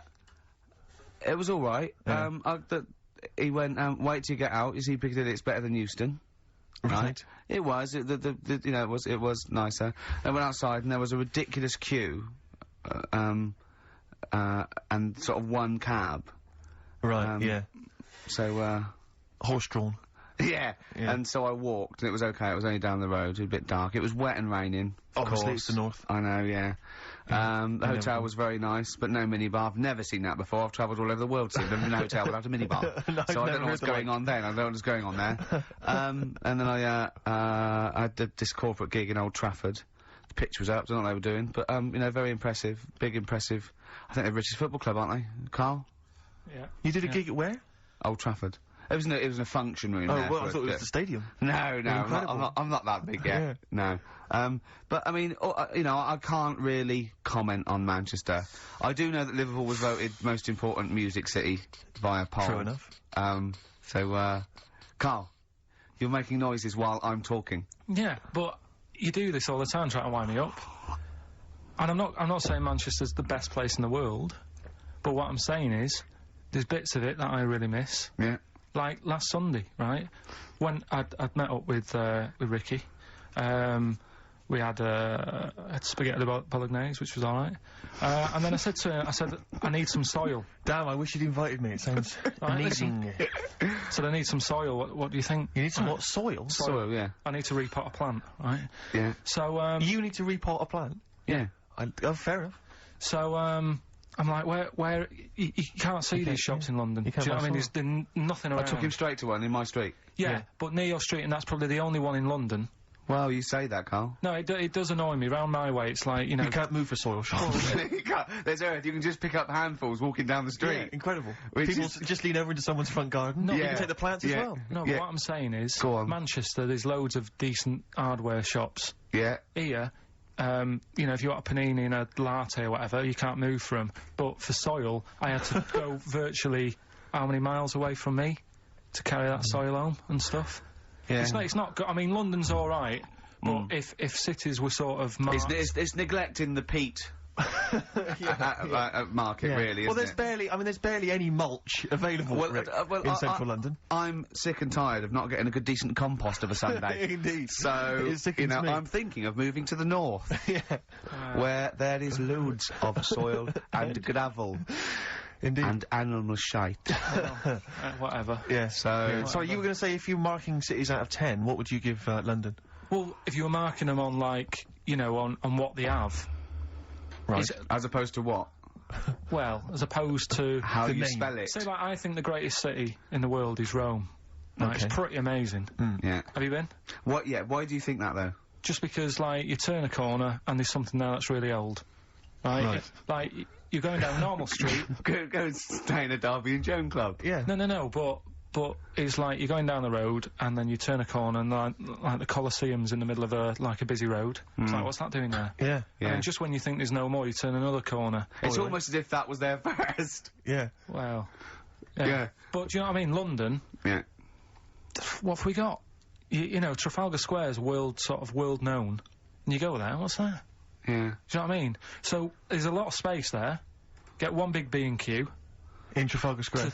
to cater for the whole of people who live sort of central Londonish. Yeah. Yeah. And then I'd be happy. But what I'm saying What with is, Nelson just popping up through the middle? Because you can still see it, couldn't you? Yeah. yeah, It's a great idea. B&Q, so B&Q could be like the whole sort of flat thing and make it sort of grey so it looked like rock, and then Nelson popping Make it up... classy is what you're saying. Yeah. Stone clad it. Yeah. So it looks like you've made an effort. Exactly. And then you can pop in, and then you can go out and go, oh, look, Nelson's column. Oh, look at that, isn't Nelson? Oh, look at that. The victory. Defeat, that's fantastic. One of the greatest living. Yeah. I need some nails. Yeah. Perfect. Killing two birds with one stone, you're saying? but why isn't there more than them shops? Because when I went into yours, every time I've been in there twice now. The first time was to get a shower head, right? Right. And I went in there, couldn't resist buying something else. I ended up getting some super glue as well. Blimey. Hey, big spender. And then last Sunday we went in there, got 2 bags of soil, not one, I bought 2, Yeah. and I bought some scissors to cut plants with. Secateurs. Well, Scissors. you never know when you want, you might need more soil, I suppose. Well, I've got You've 2. stocked it up now. Where'd you keep it under your bed? Sorry, this isn't going out, is it, this conversation? It's not going out on air. I got a feeling it might be. You're joking. We better play a record. Okay. Play a classic. I hate to say I told you so on XFM 104.9. I'm Ricky Gervais, obviously, with me, Steve Merchant, and Karl Genius Pilkington. Absolutely. I was watching a bit of TV. Karl the Brain Pilkington. The brains. Yeah. I was watching a bit of TV last night, Rick. Go on. And I had a little Children thought. Need? No, I didn't watch Children Need. Oh, you missed a I was watching treat. something. I think it was last night. It was a bit earlier. I had a little thought for lads that might be out tonight. On the Raz. Yeah. Maybe they get a little bit of success with the ladies. Yeah. This was something that struck me as I was watching it. A lot of gentlemen, when they're engaged in an act of relations with a lady, they like to sort of think of an image or something that will prevent them from and you catch my drift. We're men in the world. Grandmother's funeral is the cliche, isn't it? Exactly. And I'll tell you what I think it should be. Rick Waller jogging. I was watching Fit Club. I have never seen anything I like liked it when Rick. Harvey lost it with him. Oh, man alive. I mean, I know I slag him off, but I don't really like him either. I just think he comes across appallingly. And I think, When he just walked away in that mid-conversation talking to that bloke, they're doing it for his I good, know. really. But he's like 31 stone? I think he lost a bit. I think he's 29 now. Don't exaggerate, Steve. You make him sound like a fat. But I mean, yeah. That was close, wasn't it? When having sex, apparently thinking of Rick Waller helps. Oh, don't look what's happened. Exactly. That's the reverse effect. Yeah. Oh, no, me and Karl. No, if you're with a lady, apparently Yeah. that works. I know, he's out now, isn't he? He's out. Did he walk out? I think so. I think that's it, from what I can... No, I think next week they kick him out, because I read something about, they get rid of him next week because of his attitude. And first time I read it, I thought he'd actually ate someone's hat.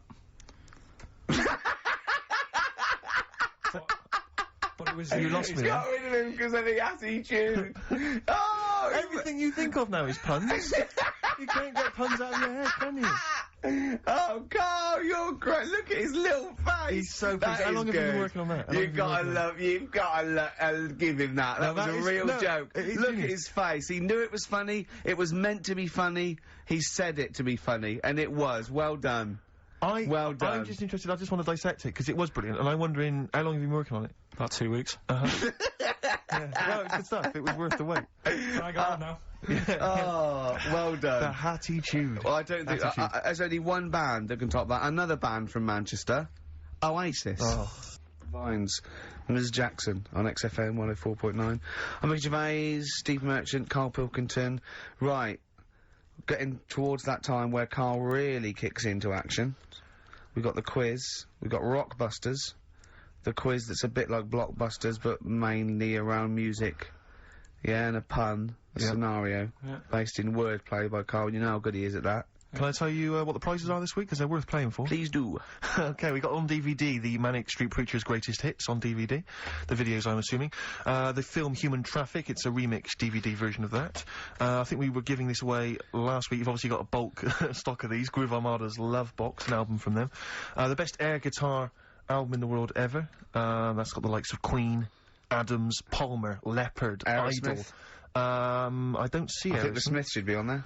We got Purple, Wolf, Cooper, Top, Quo, and Back, Nickelback. Now there was another one around actually. I seem to have lost one of the prizes, Karl. Oh, here we go. Yeah, this is you might have seen this advertised on TV, the Best Bands Ever album, and just imagine who this is aimed at.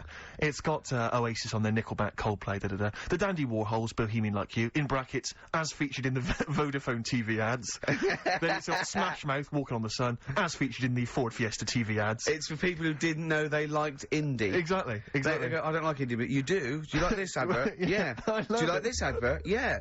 Well, you like indie then? I do. I love indie. Can't believe it. That's great. Yeah. The Mock Turtles, Can You Dig It? As featured in the Vodafone TV ads. I really like indie. Do you love the T-Mobile TV ad? Yeah. You'll love this. It's got Royce Cup on there, which is featured in there. So that's an album for people who don't like music. That's great. That's And I'll coming tell up, you what, Rockbusters. but I also have a movie, because you know last week I gave away Executive Decision. Yeah. That was on TV last night. in case Yes. you didn't receive my copy. But they probably watched it before it was on Indeed, TV. yeah. A few days I was before. clearing out, Rick, Yeah. last night. I found another one which might be just to entice people. Go on. What is it? Coming It's right got at you. It's coming out the bag. The Pelican Brief. Oh. Another arbitrary film choice on VHS, Pelican Brief, Roberts, Washington. You'll notice Get it there now on in VHS before choices there are video, no more $6.99. VHSs It around. was $6.99. I'm giving that away as That's well. great, Pelican and that's Brief. his personal collection. That's from my personal collection. Did you see that picture Karl I bought don't in? think it's even rewound from when I watched it. Really? No, it's not. You can rewind that yourself. Brilliant. That's a little touch of Steve Yeah, Merchant there. exactly. Did you see that picture that he brought in? I have actually. Can I see it again, Karl? Yeah, it's just a picture of this. You carry it with you, do you? In your wallet Well, all no. the time. He found it, right? Last week I was sorting it, because I'm moving. I'm sorting all my files out and that. And, because this is the only school picture He I've had got. one school picture taken when he was that 10 in 1981? I was about eight, I don't know. nine. Okay, tell the story. Why is that the only school picture you had taken? Just because, no, I had them all, I was always had them taken, right? But my dad thought they were overpriced for what you get. Because really, he said that the whole idea of a good picture is like, not only the person that's in it, but like the surroundings. Yeah. So like, if you're on holiday, he'll look at me and he'll go, oh yeah, you're looking well there. What's that hill in the background? Or something like that. Whereas with That's that, Rick Waller, catching up. yeah. but all you get on these school pictures is like a blue background, isn't it? Yeah. So he was like, I'm not paying for that. Sure. And it was a big one. You get a bigger one than that, but that's just like a little passport size, isn't it? Yeah, yeah. That was £1.60. And he wasn't really happy paying that, because he said you could get like some done from True Print for a lot That cheaper. he could take himself. Yeah. So, And so, did he tell you at the time that was the last time he was paying for a school He picture? said, I'll get you one, because it's good to have a picture of you at school. Yeah. Because they hardly ever went and all that. So he said, like... What's that in the background? That's my school dad. Oh, I didn't... I don't recognise it. You got any interesting stories about it? Not really. So, I was a good-looking kid there, wasn't What are you doing with your mouth, though, Karl? It looks like you're sort of. It looks like a bit like you're a ventriloquist dummy. What do you mean? Well, it looks like you're sort of scrunching your mouth up, or pursing your lips, or something. Do you not think? Oh. I mean, now you've got, dare I say it, very kissable lips. So in here, look how thin they are. Look at those little thin lips. It's like you. I'm smiling. That's a smile? Oh, that's what I didn't recognise that No, either. I didn't realise that was a Oh, smile. it's I a never smile. Is that what you look like when you smile? Oh. Oh. And what's happening with the head? Had your Obviously- dad seen you smile before then? Well, I think that's why he wanted to buy one as well. That's like, so he can remember what it was like. Right. 'Cause I don't smile. When did you stop smiling? When was the last time you had fun and you just like happy-go-lucky? When can you remember when you had no weight of the world on your shoulders? I often think that. Because I don't sleep like I did, like when I was a kid. I had really good sleeps, and now I don't. Right. So I think once But you've got a you lot of leave- things on your mind. You know, where can I buy soil? Yeah. How can I confuse a computer by tapping in Y in the search engine? Probably when I was 14, I was stress-free. Were you? Yeah, When was the paper round? probably when I was 15. Right. That's when it started, was it? I reckon. That's when I started getting stressed. Yeah. I'm just looking at the haircut you've got in the... Because obviously I've not seen you before with hair, and it's an interesting mop. Do you have that done at a barber's? No, my mum used to do it. Yeah, she cut that? age, yeah. Right, She did used to, what she used to do, you can't see it in that picture, but there was one where she did, bit of a mess of it. I mean, it looks Right. quite... I can't tell from this picture. No, but that's one of the better ones. Oh, really? Yeah. Right. Were you bullied much?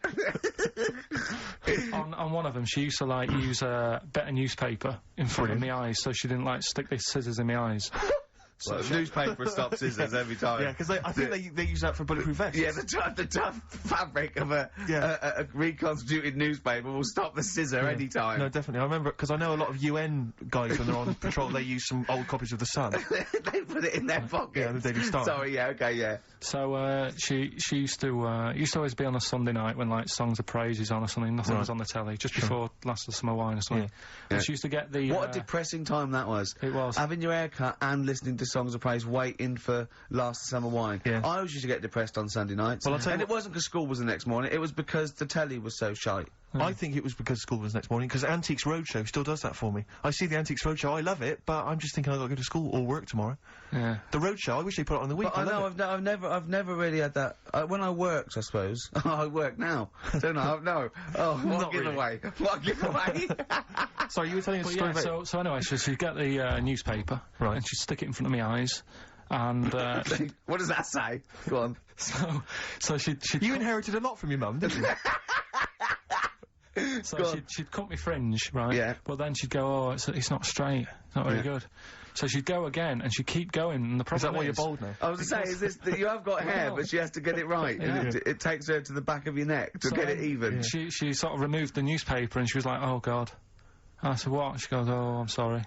And, like... What, did this happen every Sunday? Can I ask you, Karl, when she was cutting your hair in this picture, do you think she was maybe sidetracked by an interesting article in the paper and really wasn't paying attention to or what she was did her doing? favourite hymn come on? Yeah, and indeed. she started Or Compo was rolling down the hill. in a bar. So yeah, I ended up with, like, you know, a fringe sort of on the back of my head, because she just kept going further and further. Sure. But, When did you start going to that barber that was on the railway station? that's when I started work, so, you know, sort of 16, 17. And is he the one that said you have the hair of a Chinaman? He's the one who's, yeah. He sounds like a wise man. Well, can I just stop? I think maybe we should play a tune, but maybe you could bring in some photos next week, Rick, and we can talk about them on the radio. Yeah, and I'm just going to do a card trick. Right, take a card. Any card, yeah. Right, look at it. Is that your card? Boy with the Arrow Strap, Bell and Sebastian. Coming next, Educating Ricky. You too, Electrical Storm. Steve, am I mental, or have we been playing some great tunes We've today? been playing some great tunes. You're not mental. You're a genius. XFM. Yeah, on XFM 104.9, Ricky Gervais with me, Steve Merchant and Karl Pilkington. Karl Pilkington in the chair now. The talked about, the acclaimed Educating Ricky. Right, well, just in case anyone's new, doesn't normally listen, basically, I'm educating Ricky. Do a bit of research in a week, find stuff, news, history, anything that's interesting. 3 stories, I give them a nice little headline. You take your pick. Between now and 3, you're going to learn 3 things. Yeah? Yeah. So, the headlines are, I'll be no buying one of them. Give us that again. I'll be no buying one of them. Nice, okay. Yeah. Intriguing. We've also got hippopotamus news Okay. Okay. and can you believe it? Can you believe it? Well, I'm it's going to your go for choice, Rick. Hippopotamus News. Hippopotamus news. What's the news? Right. Well, this one, it's. I'm not going to take the credit here. I heard Christian talking about this on breakfast, right? Because it's a good story that happened. Basically, I don't know if I told you about it last week when we were having our spaghetti, but I think you did. Right, I is know this- what it is. I know what this Okay, is. I've not heard this. right, there's a little midget. Right, there's a circus. I'm loving it already. Circus going on somewhere. I think it was in America. And Is that present day or old times? I'm talking like in the last 3 weeks. Okay. Right, little midget. Circus, really packed out show. People are loving it. Right, Steve, you'll ask the same question I did, I know. So there's a little midget jumping up and down on a trampoline. What's not circus is this? Right? I'd pay good money to see it. So everyone's clapping and he's getting carried away. Because he can't believe he can't believe they're loving it. I didn't know they'd like a little person on a trampoline, but they love me. But you know what it's like when if there's a crowd of people sort of encouraging you to sort of go higher and stuff. Yeah. And I'm sure he knew it was getting out of hand. But he was jumping and he was coming down there all going higher and he's going really high in the air, right? So he's doing this. Crowd are clapping. There's a hippo, right, just sat next to the trampoline, getting ready to come on and do his act. Oh, right, I thought he was in the audience. That's it. Getting ready to do his act, Steve. So He's a ventriloquist. What do you mean he's sitting by the trampoline waiting to do his act? Because it's Why does he sit in the dressing room and they go, 5 minutes, Mr. Mus, 5 minutes, Mr. Mus. So anyway, right? So the hippo's there. He's getting annoyed because the midget's He's eating going, into how his can I tongue. follow this? How Yeah. can I, He's this is probably really thinking, annoying. They're going to be, Yeah. oh, Yeah. no. So He's thinking, he's already done the trampoline, my pogo stick act is never going to work. Yeah, go on. So there's a hippo waiting. See, it's a great story, and I just know he embellishes it or he gets slightly wrong. Go on. so So there's a midget jumping up and down, the hippo's getting annoyed. He The wants crowd are going mad. crowd The are going midget's mental. loving it. Can't believe his luck. Although you think he probably knows he's dicing with danger. Yeah. Yeah. So next thing you know, they're all saying higher, higher. He gives it one big like heavy sort of landing on the trampoline, goes really high, but goes off at a funny angle. Oh, Hypotenuse. okay. Yeah. And sort of flies off. Sure. Flies off at a funny angle. Oh, dear. Hippo's there, swallows him whole. Crowd are clapping, thinking that's why the hippo was waiting there. Rubbish. Rubbish. It's not rubbish though. But no, maybe there was an accident in a circus with a midget and a hippo, but at no point was this hippo waiting to go on, going, come on. The midget flew off at hypotenuse and landed in the hippo's mouth and was swallowed whole. This is what you embellish it. That is great. And what's I that? have to say though, Rick, when I heard midget, trampoline, hippopotamus, I was thinking accident waiting to happen. Yeah. So, Yeah. maybe. I mean, It is that you should never put those three together. never. It's a recipe for disaster. It's Everyone textbook. knows that. Midget, trampoline, hippopotamus. Are you mental? You're asking Well, for trouble.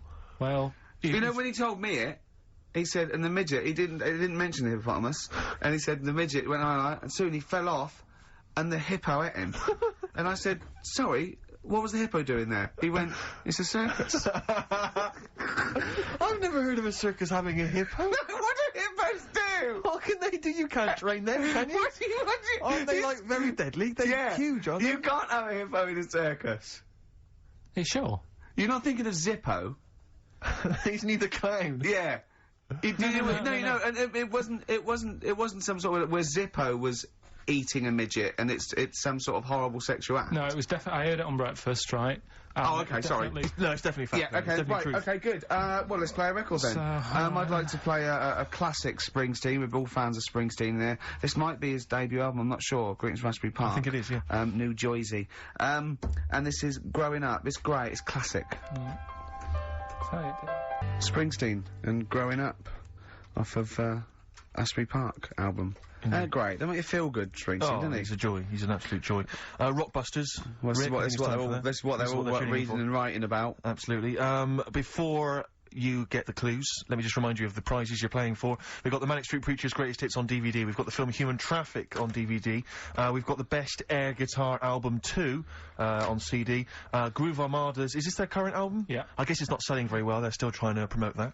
You can have that as well. If you are a fan of the Ford Fiesta TV ad, of the Vodafone TV adverts, you will love the... You didn't think you liked indie? Well, you do. Exactly, and that's got Feeder and Travis and Badly Drawn Boy and all sorts on there. Plus, my own copy, $6.99 it cost me, The Pelican Brief, starring Julia Roberts and Denzel Washington. If you've not seen that, panned and scanned on VHS. So what are the clues? Do you know that a pelican, I read the other day, that has to turn its head upside down to eat? Give us the clues. So, Rockbusters... Well, let me just explain. A bird has a gullet, an esophagus and a gullet. It's all in one thing. It hasn't got peristalsis, which is the movement that we have that can make food. So a bird can only rely on gravity. Yeah. So it has to have its head up and has to shake. It can't eat. You were going to say that, weren't you, Karl? Yeah. Yeah. So, Rockbusters, you mentioned it earlier, one of last week's was, it's a cryptic clue and then some initials. I was in Texas, I fell in a puddle on my knees got wet, WH, wet knee, Houston. Yeah. That's the sort of thing we... The use of the word knee twice there in the cryptic clue and in the final And the word answer. wet, I think you're right. Yeah, which is wit. Yeah. So fine, good. So, there's 3 of them. It's email only, ricky.gervais@xfm.co.uk. Sure. Load of stuff to win. Here they go. Right, the first one. I'm writing cryptic these clue. down. Go on. Make a note of them. The fella has only got one badge left. The fella has only got one badge left. Yeah. What are the initials? That's just E. Just E. Oh, just E. Just E. The fella has only got one badge left. This is either a solo artist or a band. Yeah. Second one. The unmarried lady is a friend I eat out with. Say that again. The unmarried lady is a friend I eat out with. The unmarried lady is a friend I eat out with. Yeah. What's the initial? MD. MD. MD. And finally, I really love that woman. I love everything she does. That's M.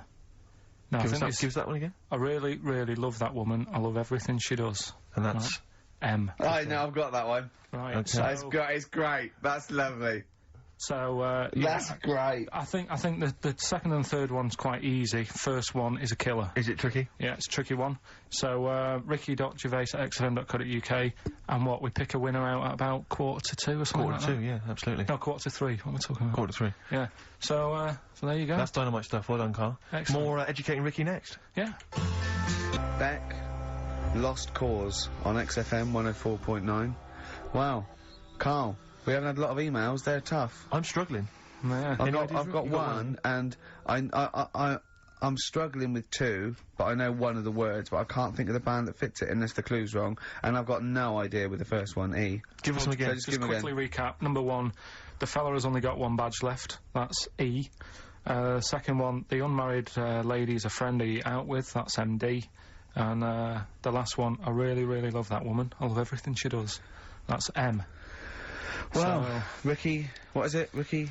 ricky.gervais@xfm.co.uk. So keep those coming in. If there's no winner, we don't know whether to give it to the person who gets the most right first, or have a massive rollover. And what a Christmas booty that would be, as Karl said. All those... Imagine what you could have... indecent proposal, maybe. Who knows? You Who know what I knows? mean? I've got some real junk, so I can bring that in. Yeah. The mean machine. Imagine with someone Vinnie this Jones. Christmas. Yeah, exactly. This Christmas, I can't believe it. Oh, thank you so much for the Pelican Brief. I noticed you left a price on. And it's on VHS as well. Oh, great. Brilliant. Yeah, this is a perfect Christmas gift, isn't it? Yeah, it's great. Okay, Got it. now Some so quite that's going. mediocre CDs. That's The going. perfect That's Christmas going gift. on. That's a big prize. It's a big weekend prize on XFM. Educating Ricky, part 2. Right. What's the clues Right, left? well, we've got left the headlines. I'll be no buying one of them. Yeah. And we've also got Chicken You Believe It. Chicken You Believe It. So they're the 2 that are left. Which one's you going Right. for? Chicken, you believe it, is not that picture, is it? in it that we saw?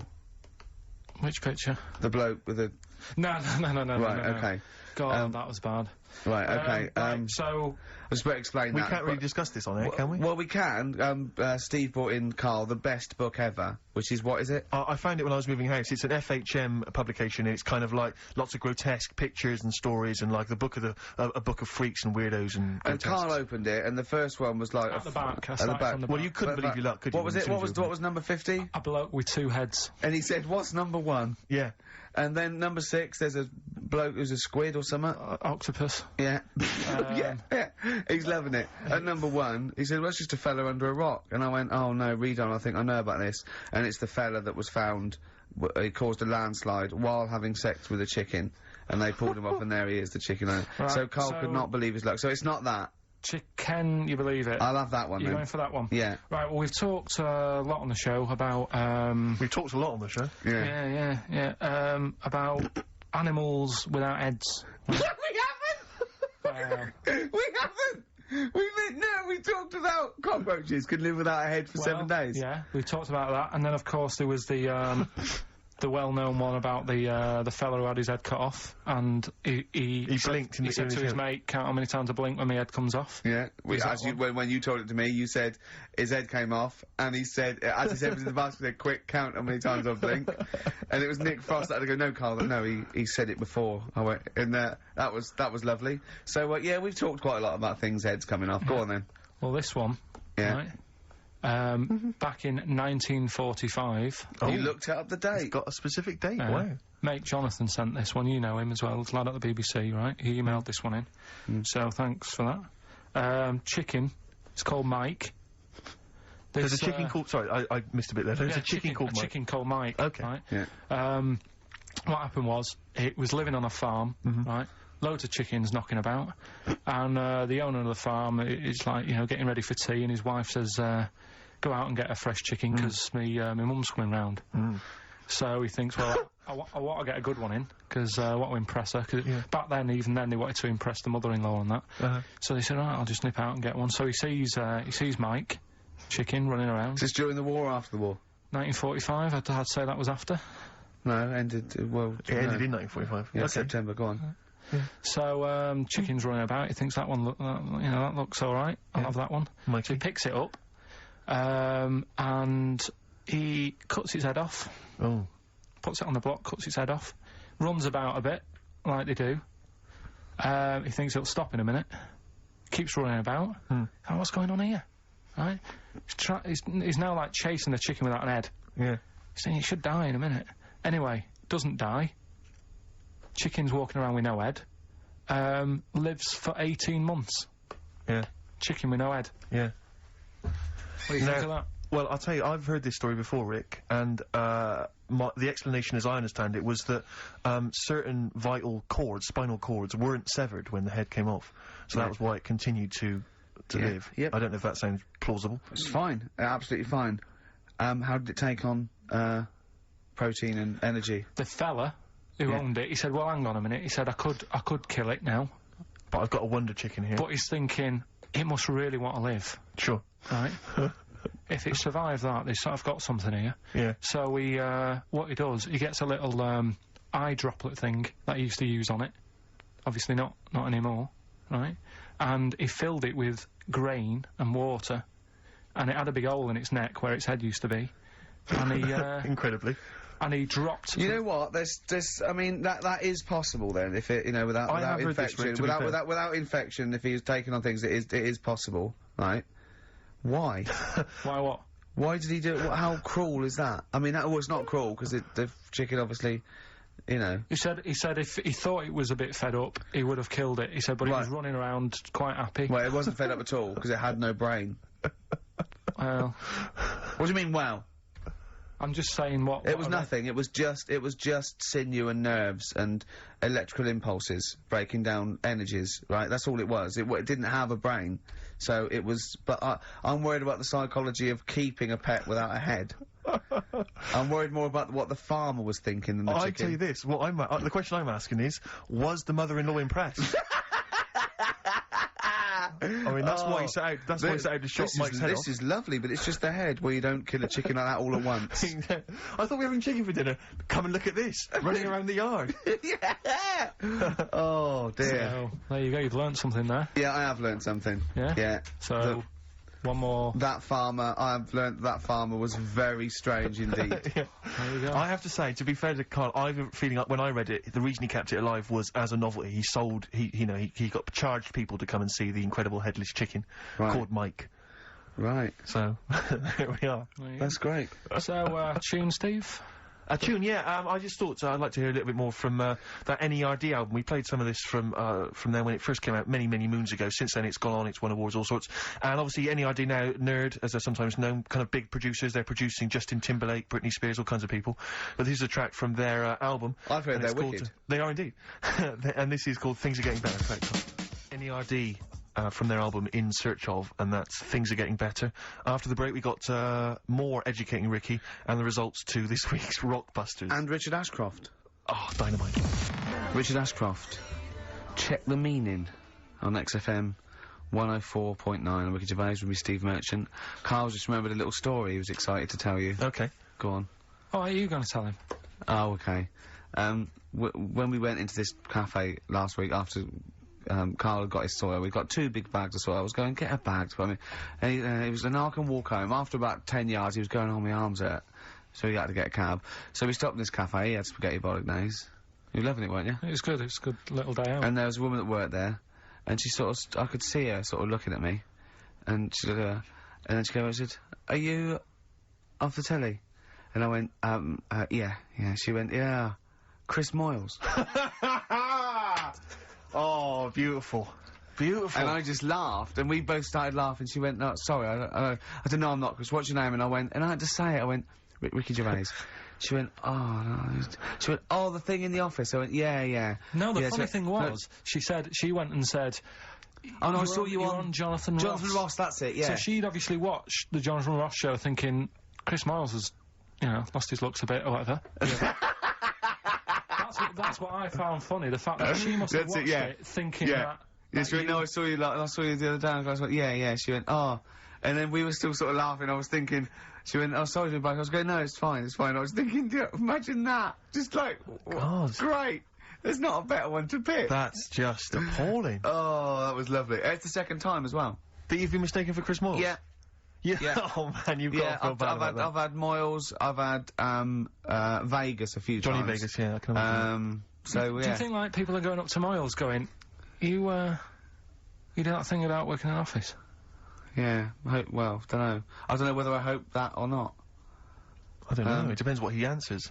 Yeah. So, yeah. I thought you were going to say that, are you Chris Moyles? No, what's your name, Ricky Gervais? Never heard of you. That'd have been brilliant. So, okay, right. Educating Ricky, number 3. Ricky, yes, well, we've got the emails in. Yeah, people are they're finally trickling in. I think people are getting them. People have got the full 3 right, but I mean, it's still worth emailing in because we never know who we're going to pick as a winner. I'll tell you what, we've still got 50 minutes before we give the prize out, so let's give them again. Just give us a quick run there, because I think these are tantalising. They really are. Yeah. So the first one, the fella has only got 1 badge left. Yeah. That's E. The second one, the unmarried lady is a friend I eat out with. MD. And the third one, I really, really love that woman. I love everything she does. That's M. Excellent. Right. Ricky.Gervais at xfm.co.uk. You can win all kinds of prizes. Educating Ricky, right, number 3. Final one. You've had hippopotamus. You had chicken, you believe it. And the last one is I'll be no buying one of them. I love that one. All right. Interesting one, this. I mean, I spent probably 3 days looking for this stuff. Right? And another one that I came across, right? And, I was going to use, I was a bit like... What a great life you've got! I was just, going on the internet and that, and I also, looking magazines, found a story about a bloke who, I don't know, he was messing about with a chainsaw and he's I don't know, messing about with the chainsaw. He was juggling a midget, and, whilst taking his alligator for a walk, and, go on. And his arm, come off, right? Come off? What do you mean his arm come off? The chainsaw took it off. Oh, yeah, so okay. It was like, oh... Again, anyway, He's going, oh no. Oh. So there's a picture of him on an exercise bike, sort of just with a little stump sort of balancing, but he's getting on with his life, he's happy and everything, everything's fine, he's not complaining, it's his own fault, he's got no one to blame, right? So anyway, he goes to the doctors, and the doctor said, I can do something there. So he goes, well, it's alright, you know, I'm getting by alright, don't worry about it. And he goes, no, we've got an arm in, right? We can attach that, a real arm, from someone who's, I think they'd passed away or lost an arm or something. And they lost an arm and didn't want it back. Yeah, he went, I'll have it. Are you using that? Yeah. No, because I know someone. Because I know a bloke, actually. Yeah. Well, can't you just put this one back on? Well, it's first come, first serve, really. I was just building a bionic man. We've replaced one arm with a robot's arm, so we got a spare one. So the doctor's going, let me put it on. He's like, well, all right then. So Ungrateful bastard. So he does the operation, right? Everything's fine. He's loving it. He's happy again because he said he can brush his teeth. Right. Okay. If this is going to be He's something loving like it again because now he can brush his teeth. right, if this is going to be, and it was a leg. Or No. it was a chimp's arm, Or it was the arm of a killer. It was two left arms, right? I'm going to guill you. Oh, let's leave it then. What is it? What's the answer? No, it's not that. I'm just. What messing. is? Okay, Right. So he says, go on and do it. So he sews it on, and like I say, he's happy. He's brushing his teeth. He can have a pint in the pub. He's lifting a pint with it. All his mates are happy for him. It goes on for about 2 years. Everything's fine. Then it all starts going flaky. Oh, I knew it would. Was it made of chocolate? All right. So it all goes all like gammy, and then for some The reason arm starts going gammy. it goes gammy, and it gets longer. Of course it does. So there's a picture of him, right, stood in the magazine. He's stood there with his arms by his side. One arm's normal. The other one is, like, past his knees. He can pull his socks up without bending over. So It's is this going to really- be they gave him the arm of an 8-year-old child who would have been the tallest man in the world? No, he just said, oh, what am I going to do? And the doctor said, oh, there's not much we can do. And left it. What? Wait a minute, you can't That's leave not it a there. story. So, Karl, That's what? not You've a got to tell story. us the explanation. Was Was it an incredible plastic arm? An incredible expanding arm? Did he fight crime later? No. Well, that's the end of the story. You've got no scientific explanation as to why. That's why I didn't pick it. But you just told it to us anyway. Yeah, but I'm just saying the sort of knowledge I come over when I'm looking for the good knowledge. Yeah? So that Why did hasn't his even arm made the grow? list. Why did this arm grow? He must have had an adult arm. They couldn't have given him an arm. I don't know. It's just one of them. It's rubbish again, It's isn't not. it? Well, I don't. It's an interesting story, but you should It's have read. not, and it's rubbish. But you It should have didn't read to happen. the end. There was photos. Yeah. But you should have read to the end of the article, Karl. No, I did. And he said, you know, he's not happy and he wishes he wouldn't have had it done and all that, and, you know. Are you sure this wasn't entirely unexpected? No, seriously, he was saying, you know, his teeth are nice and clean again because he could brush them and that, but his arm's getting in the way. Ruining his shirts and everything. So I'll leave that. Let's play a tune. Let's come back with the next one because I love the fact that this is like Ronnie Corbett telling one of his jokes. Obviously, Ronnie's. That wasn't even the story. He was going to tell I'll us. play a record. Oh, God. That's all right, isn't it? Travis, level come through, quite like that, on XFM 104.9. Ricky Gervais, Steve Merchant and Karl Pilkington in the chair. We've had the answers in. It's Rockbusters. It's the results. Karl, give us the winning answers. Right, Steve, you search for a winner.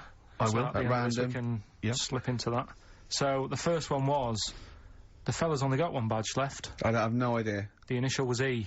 Go on. Will I get out the answer now, Yeah, Steve? give the answer, yeah. I think you should. That was his last sticker. Yeah? Elastica, the band Elastica. I'm Right, not doesn't sure. work, No, doesn't work. The word sticker and and a badge are not interchangeable. And it's not his last sticker, it's Elastica. Yeah, but, like, his last sticker. So, someone's got it. Oh, so say a different word and it works. Oh, so if the band is Elastica, then it works. God, if only Justin would have named it different. If she'd have just gone, let's call it Islastica, then we'd have, yeah. Second one. What was the clue? The unmarried lady is a friend he eat out with. Go on. That's Miss Dynamite. Miss Dynamite. Doesn't work. Yeah, but it's been running for 4 weeks. We've done the obvious Doesn't ones. work. Doesn't work. Miss Dinnermate. Again, if she'd have called herself Miss Dinnermate, it would work. She didn't.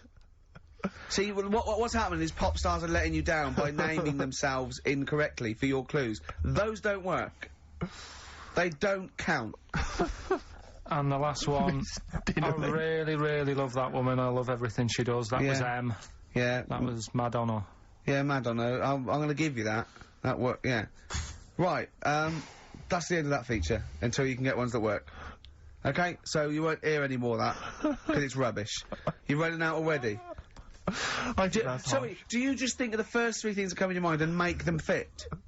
Just think of three bands and make a clue, and if it fits, it fits. If it doesn't, it doesn't matter. I just went through again. Rubbish. It was rubbish. Whatever. Right, play a record. Hang on, we've got a winner. We have. Actually, you say all this, Rick, but lots of people got them right. Which Yeah, so... I don't know what that proves, really. I don't know if that says, you know, you're the tosser or they're as stupid as Karl? one or the other. Okay. But I'm going to give it to Simon and Daisy and Hitchin. They got the right answers, and well done to them. They get the Pelican Brief and some other treats. Serves you right. I look forward to Serves you right for understanding Karl. Suede's new one. Obsessions. On XFM 104.9. Well, I'm Ricky Gervais, obviously, Steve Merchant, Karl Pilkington. Well, Karl, that's about it, and we got sidetracked on the last Educating Ricky. You telling me about a man whose arm grew. Well, something went wrong. I'm not saying it grew. Just saying. What? The rest of him shrunk? It went long. It went long. What, is that growing there? What do you mean it went long? Did it grow, or what, did it come loose? That's what I was thinking. Oh, so it was hanging by a thread that's made it look long? Yeah. Within the skin? It's like how you can stretch a pair of tights if something is too heavy. Arms are very much like tights. They are very much like tights. The one that we didn't get round to on Educating Ricky was, I'll be no buying one of them. Go on. Are you familiar with the saying white elephant? Something is a white elephant. I don't think so. Hold on. You phoned me last night and said, what does white elephant mean? And I told you. Yeah, I know, but I know where it came from, but I just was wondering what it was about. So how, in what way is Educating Ricky you calling me up and asking me something? Well, do you know how it came about? You've given away some of the secrets of the show there, it would appear. I didn't realise he was phoning you for information. Well, he just asked me what the term white elephant meant in sort of like colloquial... Did he say, why are you interested, Karl? No reason. No, go on. Well, what it is, ages ago when... So what do we understand white elephant to mean? Well, something that's useless, that's like a bit of a, you know, something that you wouldn't want around that's just stood there doing nothing. Yeah. I'm looking at you, Karl. So years ago, when people used to use elephants... Years ago, go on. When people used to use elephants? Yeah, more than they do now. Right. More than they do now! This doesn't involve a midget, does it? No. So, you know, they'd use them in the workplace and stuff. Sure. Sort of, Yeah, as factories. sort of, yeah. To move stuff around ladies. and that. Yeah, security guards. Yeah. Can't trust them with the buns, though.